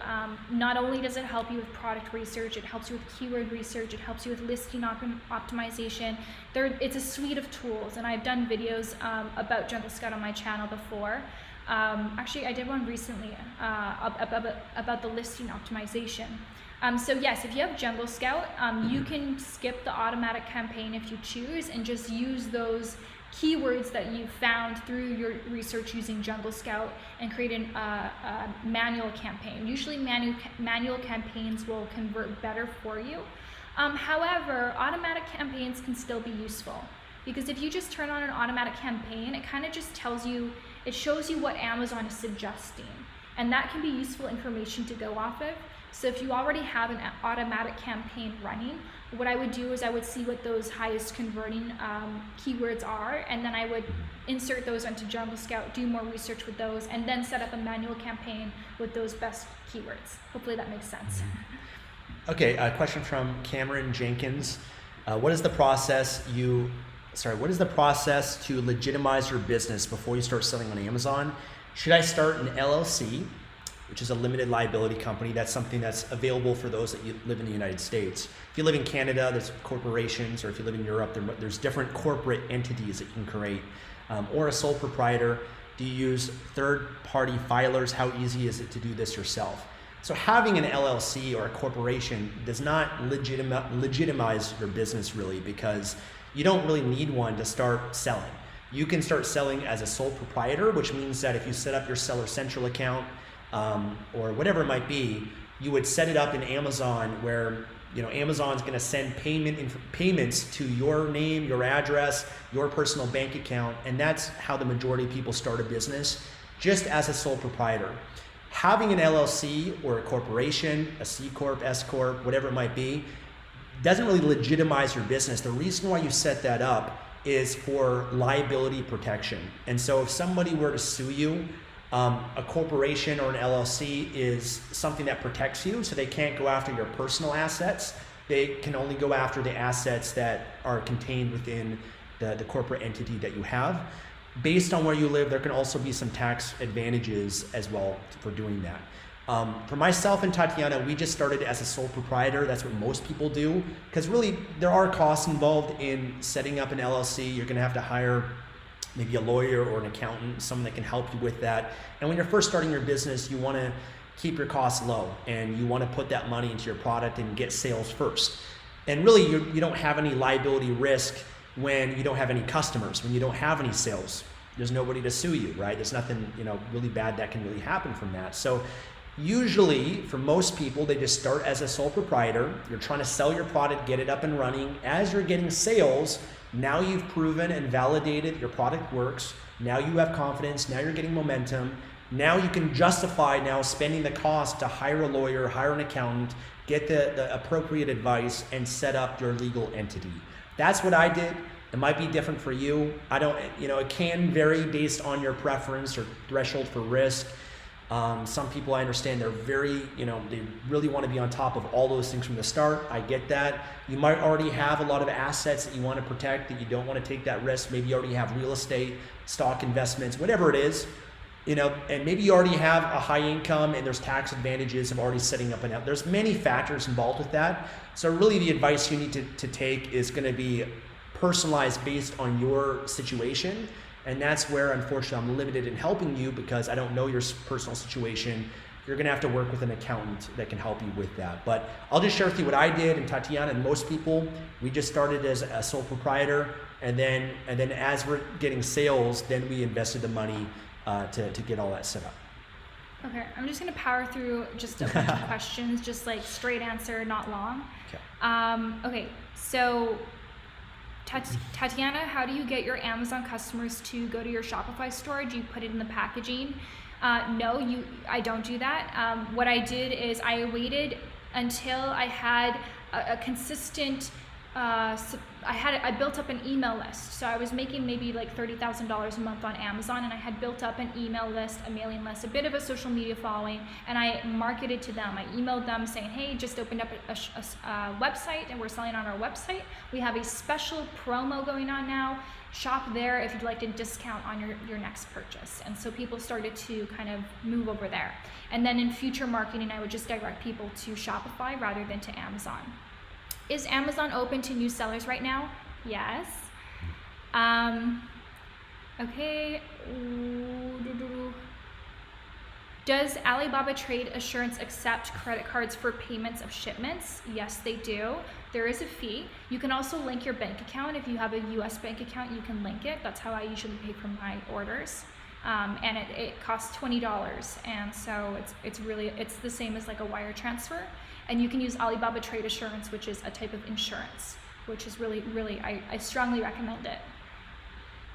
Okay, do you have anything you want to power through? Yeah, one I get this often is, what advice would you give to yourself if you're 18 years old again? I mean, all the advice that we're giving you here, I mean, everything that you watch on our YouTube channels is all advice that we wish that we had when we were 18 years old. So consume our YouTube videos, consume everything we put out for free, everything that we put out for you guys for free. Hopefully you guys understand, we don't hold back. We're just trying to give. Anytime we learn something benefits us, we're excited to share it with you guys, and we're so appreciative and thankful for you guys for giving us the platform and the audience where we can share what we learn with you. And so hopefully what we share with you are things that can help you avoid pain and suffering and mistakes and challenges, and set you on the path towards success and freedom and abundance in your life. But the one specific thing I'd say to myself and anybody, regardless of your age, if you're 18 or 60 years old, is invest in yourself. Invest in yourself, because you are your ultimate resource in life. And the more that you learn, the more that you earn. The more that you grow and learn and study and master every part of yourself in your life, the more that you'll benefit later in the future. Because my life today and Tatiana's life today, we're living the life today that we enjoy because of decisions that we made a year ago, 5 years ago, 10 years ago, and we're benefiting from that. And right now, when you're 18 years old or you're 60 years old, you get to decide what you want your life to be 5 years from now, 10 years from now. The decisions you make right now today, the decision to pick up a book and read and feed your mind, the decision to start a morning ritual and eat healthier every day, or to go to the gym and exercise, or to watch inspiring documentaries and things that open up your mind, and to watch YouTube videos, and to invest in courses and training programs, and to start your business and learning marketing, and all of these things that you do to learn about relationship, all of these topics, the more that you learn about it now, then the more you're going to benefit later down the road. So your investment, which knowledge and information is an investment that will pay you dividends in your future. And I started my self-development journey when I was 17 years old. And by the way, the younger you are, the better, the more you benefit. Not that you don't benefit when you're older, but when you're young, you're like an open book. When you're young, you don't have as much, I hate to say it, baggage than you do, and fixed beliefs and an identity that's already been formed over many years and decades that makes it harder for you to shift. For me, when I was 17, and Tatiana, when you're young as well, I was just open to everything. I was naive. And in many ways, being naive was a great advantage for us. I never was skeptical. I never was doubtful and had, I didn't really have a lot of fear in a lot of these things that I think a lot of people have. I just when I discovered self-development, my mentors were Tony Robbins and Brian Tracy and Jim Rohn and Zig Ziglar. And then I learned, about my marketing mentors. Whatever they said, I was like, really? Wow, you can do that? You can be okay. And I just did what they said. I was just like, okay, I'm just gonna trust the process and do what they say. And it's very similar to, if you ever watched the movie The Karate Kid, right? Where Daniel's son goes to Mr. Miyagi and he has his own ego and his belief on how things should be. And he has to humble himself, and Mr. Miyagi says, I want you to paint the fence. And he's like, well, why would I paint the fence? That doesn't mean, I want to learn karate. And he says, paint the fence. You're the student, I'm the teacher. So he trusts the teacher and he paints the fence. And then he says, I want you to sand the floor. So he's like, okay, I sand the floor. Then I want you to wax the car. And he understands over time there's a method to the madness. And he benefited from that in trusting in your mentor. So, honestly, success is fairly simple. It's not easy. The hard part of success is getting out of your own way. And to not allow your self-imposed limitations, your fears, your doubts, I can't do that, or I'm too young, I'm too old, I don't have the money, I don't have the time, or it's because I'm under this circumstance or that circumstance, or whatever your story is. The only thing that keeps you from what you want in your life, and pay close attention to this, the only thing that stops you is the story that you keep telling yourself about why you can't have it.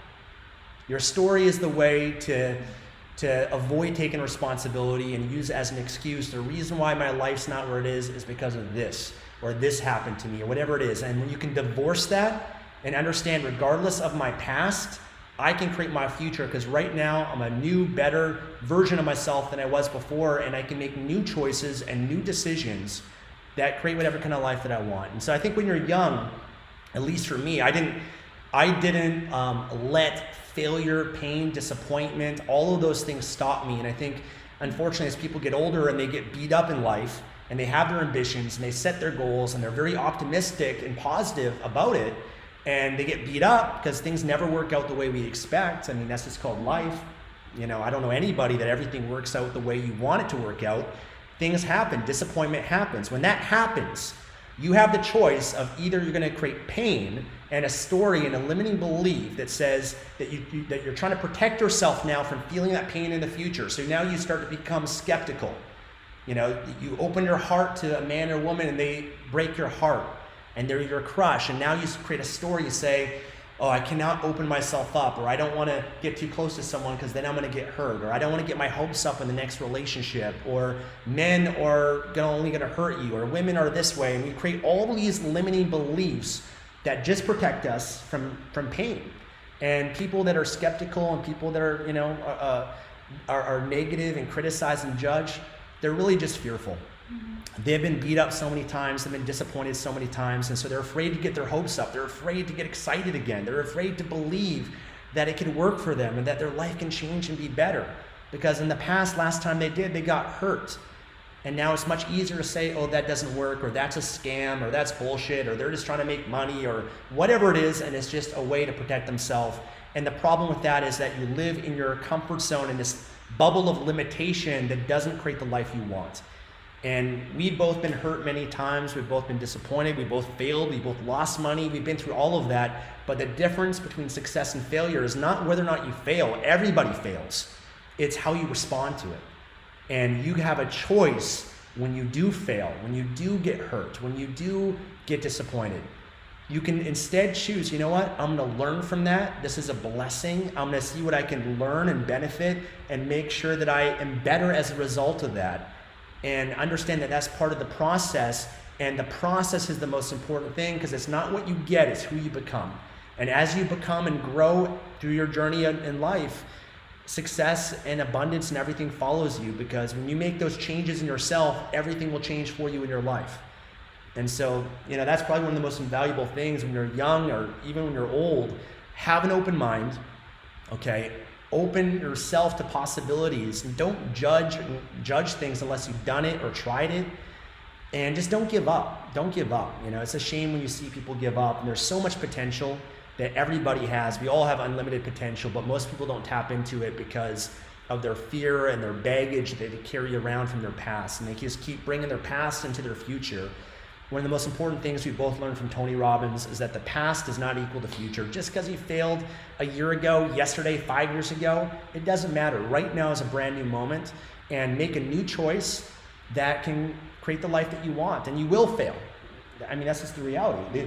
One of my favorite quotes is that success is going from failure to failure to failure to failure without losing enthusiasm along the way. If you can do that, you're going to become incredibly successful. So that'd be my advice when you're young. Yeah, I love it. Amazing. Take notes. Yeah, I mean, that's the thing that hurts the most is just seeing how we limit ourselves in life so much by fears. Yeah. We're so scared of so many things, including fear of success. For You know, sure. we're scared of failure, but we're also scared of succeeding. What does that mean? How does that change my life? How will my family and friends perceive me? And so I think sometimes, an exercise that works for me, and maybe it can be helpful for some of you, is, when you're feeling fearful and you see that there's an opportunity, there's something there that can benefit you and it's good for you, but you're scared of going after it. Maybe it's, becoming an entrepreneur, starting your own online business.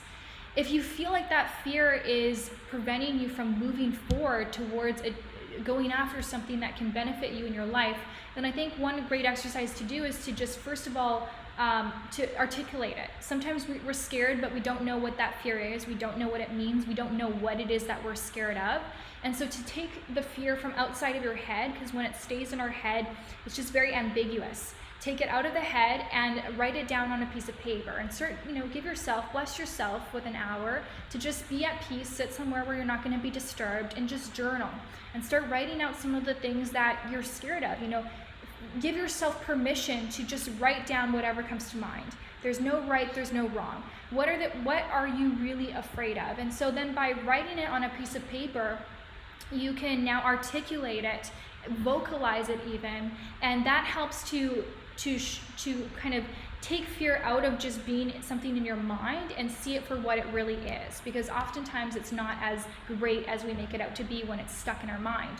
And then the next thing you can do is you can kind of draw a line down the paper, and on one side you can write down the possibilities. So if you do move forward with building your online business or with whatever goal it is that you're scared to pursue, what are the possibilities? With best case scenario, what could happen? What could happen if you are to see the success that you want to see? How would that change your life? How would that change your family's life, your friends? What kind of experiences would you create? How much money would you have, and what could that afford you in life? Because we're not going to lie, money solves problems. That's why we want to make more money. We live in a life where money has value, and when you have money, you can solve problems a lot easier. Money's not everything, and we always say don't deceive yourself into thinking that money's going to make you happy or fulfilled. It's absolutely not. But money does solve problems. So write down in that column what the possibilities are, and then on the right side, you can write down, okay, what is the worst case scenario? So say I do fail at this. Say I try and start this Amazon FBA business and I do fail. Say, I launch a product and I picked a bad product and it did not do well on Amazon. What is the worst case scenario? And then when you write that down, you really got to think about, worst case scenario is I find a product, it doesn't sell well on Amazon. Well, maybe I could sell off the inventory at cost, meaning I don't make a profit on it, but I don't lose money on it either. And oftentimes it's very easy to do because you're going to be selling much lower than all of your competitors. Okay, well, was that so bad? Because at the end of the day, I gained all of this experience, which now I can go again. And as Stefan said, you try again and again and again. And so when you have these two sides of the paper, you can really see what it is that this fear is. And all of a sudden you realize that it's not that big of a deal. And so that's an exercise that I like to do when fear is paralyzing me, and it helps me to realize that it's really just in my head and that I have nothing to really be afraid of. Yeah, fear is just anticipation of pain, right? So you're anticipating pain in your future, but you're often worrying about something that never even comes to fruition. I mean, how many things do we worry about in life that never even came to fruition? One thing that Michael Jordan, I think, said in the documentary he did called The Last Dance is that, why would I worry about missing a shot that I haven't taken yet? because people ask them, how do you have that confidence to take a shot when the buzzer is counting down and the game is on the line? He's like, well, why would I worry about a shot that I haven't even taken it yet? And a lot of people, that's what they're doing. They're worrying about something that hasn't even happened yet. And I believe that the only failure is not trying. And just to add to that exercise that Tatiana created for you guys, one thing that helps me is I have realized that I can either be afraid of taking action and building a business, shining my light in the world, being an influencer, putting myself out there, making changes. I can be afraid of that, okay? And yeah, that can be scary, I get it, because it's the unknown, there's uncertainty, you've never done it before. It's easier and safe to stay in your comfort zone, also known as your danger zone, right? Because you don't grow from it. Or what's more scary is that's scary, stepping into the unknown. But what you should really be more afraid of is what your life would be like if you don't pursue that. What would your life be like if you don't change, if you continue to live your life the way you are? And when I really realized that, man, it was a no-brainer to move forward. Because I started to realize that if I don't take action in my life, then I'm going to continue living the way that I was living. And at the time in my life, I was financially broke. I was in credit card debt. I was living in a little apartment that I hated.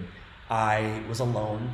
I was unhappy with myself. I didn't have freedom to do what I wanted. And I thought to myself, do I want to live the next 5 years, 10 years of my life the way that I am now?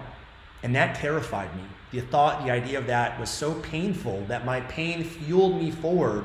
And I created essentially a greater fear than whatever my fear was. My fear of taking action, I created even a greater fear that just overcame that and just propelled me forward. And they say to be successful, you need a strong enough why. You need a purpose for it. And if you have a strong enough why, if you want it bad enough, and that's great enough, and it can be the fear of not moving forward, that can propel you to get to where you want to go. So. Yeah. And the reason why is because humans are driven by pain and pleasure. Yeah. When you dig into the psychology of it, the reason why we do most of anything is either because we want to avoid pain or we want to gain pleasure. And so most people will do more to avoid pain than they will to gain pleasure. So figuring out what that is for you could be really helpful, because then you know what you can do to help motivate yourself. Because if you know that you're driven more by gaining pleasure or more by avoiding pain, then you can do what Stefan did, and like imagining how painful life would be if life stayed the same or if life got worse. Amplifying those emotions, because that can fuel you. So you kind of can tap into the psychology of it all. And we're just as afraid as you guys. We really are. But what we're afraid of is like for example, one of the reasons why we work so hard is we're afraid of being broke. Like we were once broke, we were once in debt. I'm terrified of ever going back and being in that position. The reason why we work so hard on the relationship and to improve, to read books, to study, we take courses on relationships, and we're always trying to grow and improve it. We're reading a great book right now called Cupid's Poison Arrow. Highly recommend it for anyone in a relationship. But we do that because we're terrified of ever having a divorce or ever, being in a position where, we can't stand each other, or we have kids one day and, we have a destructive household of negativity and anger and fighting, because we both grew up in that environment and we're terrified of that. So that fear motivates us to make sure that we're proactive, that we're learning about relationships. We're always trying to grow and improve.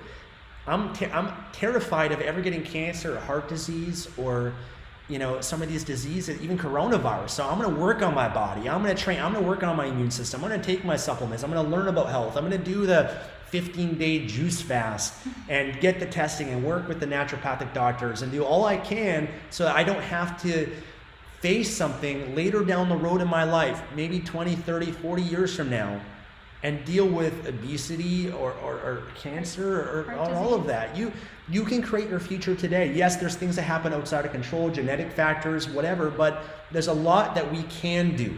And let's exhaust as much as we can what we can do to be proactive and use our fear as our friend and align with our fear to motivate us and move us forward to creating the life we want. Absolutely. So I'm not sure if we should wrap up on this, because there's many more questions. I don't think we're going to get to them all, but we want to thank you guys so much for your time. Like, we really appreciate it. We've gone here for 2 hours, and you guys are awesome. We thank you just for your patience and we weren't able to get to everybody, but I think we covered a lot, and hopefully everything we shared has been beneficial to you guys. And a lot of the questions that we kind of missed or intentionally skipped over are because we answer them in our YouTube videos. Right. So I saw a lot of very common questions that are answered in many YouTube videos. So if you still have questions, go to our YouTube channels, and there's a search box, and on the search box, type in your keyword, and you will likely find the answer to your question there. There's a lot of great content for you guys, so hopefully you guys are consuming that.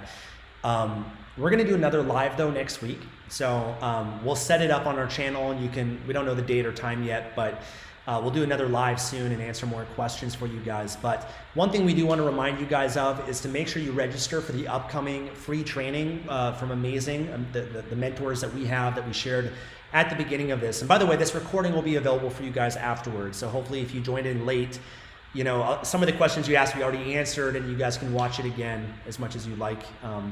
But the upcoming training on June 11th and June 12th. So the way that we learn to sell on Amazon through our mentors, we're sharing that with you guys. So if you want to learn the same path that we took, which we think is one of the best paths out there. We've gone through many different courses. It's the path of least resistance, right? Like you can build an Amazon business on your own and Google search things and find things on YouTube, and you can struggle to find all the pieces of information, or you can find something that's complete and everything put together. And a lot of people, they would prefer that option. So if you're someone who wants a package to learn from people who have paved the way, so that you don't have to struggle to find accurate information, then this would be our recommendation. Yeah. So, we're trying to share with you guys what we did. People always ask us, how did we start? How do you get started? What do I do? We always recommend a course. I've done the path of trying to figure things out and banging my head against the wall and getting frustrated and losing money in a lot of cases because you don't know what you're doing. And often when you're naive to the process and you've never been through it, you don't realize really what's involved. And when you go down the other path and you just like, oh wow, this is so much easier and smoother. It's not as bumpy, and I'm not getting lost, and it's a lot easier. It's not a guarantee, of course.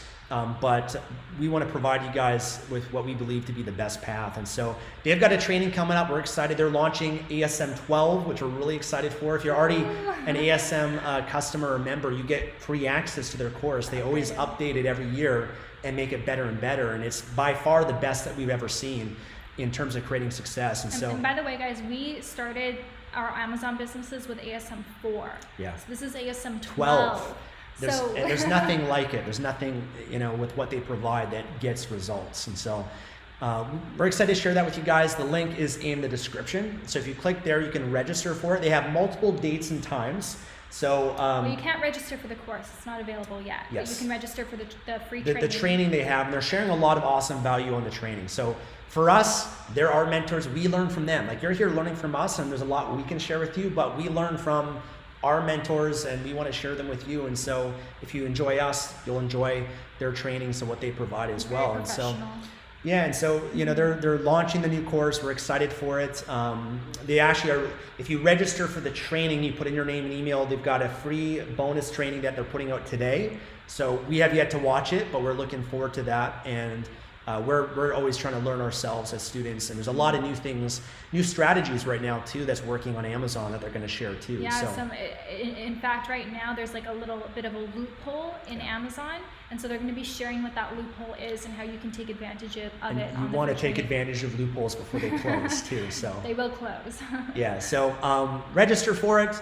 We'll do another live next week, I think, maybe on Tuesday. And so we'll schedule it in advance for you guys. Mark your calendar, get your questions ready. We'll do the best we can to answer them. We'll try not to answer some of the same stuff we did here, because we're going to assume that a lot of people already watched this. We covered a lot of stuff here. I want to move on to some other questions and other topics that you guys have for us that we haven't already covered. So there's a lot to cover, but we'll do it again, and we hope to see you there. Yes, thanks for watching, guys. It's been really fun. Thank you, guys, and we'll talk to you again soon. God bless you. Bye.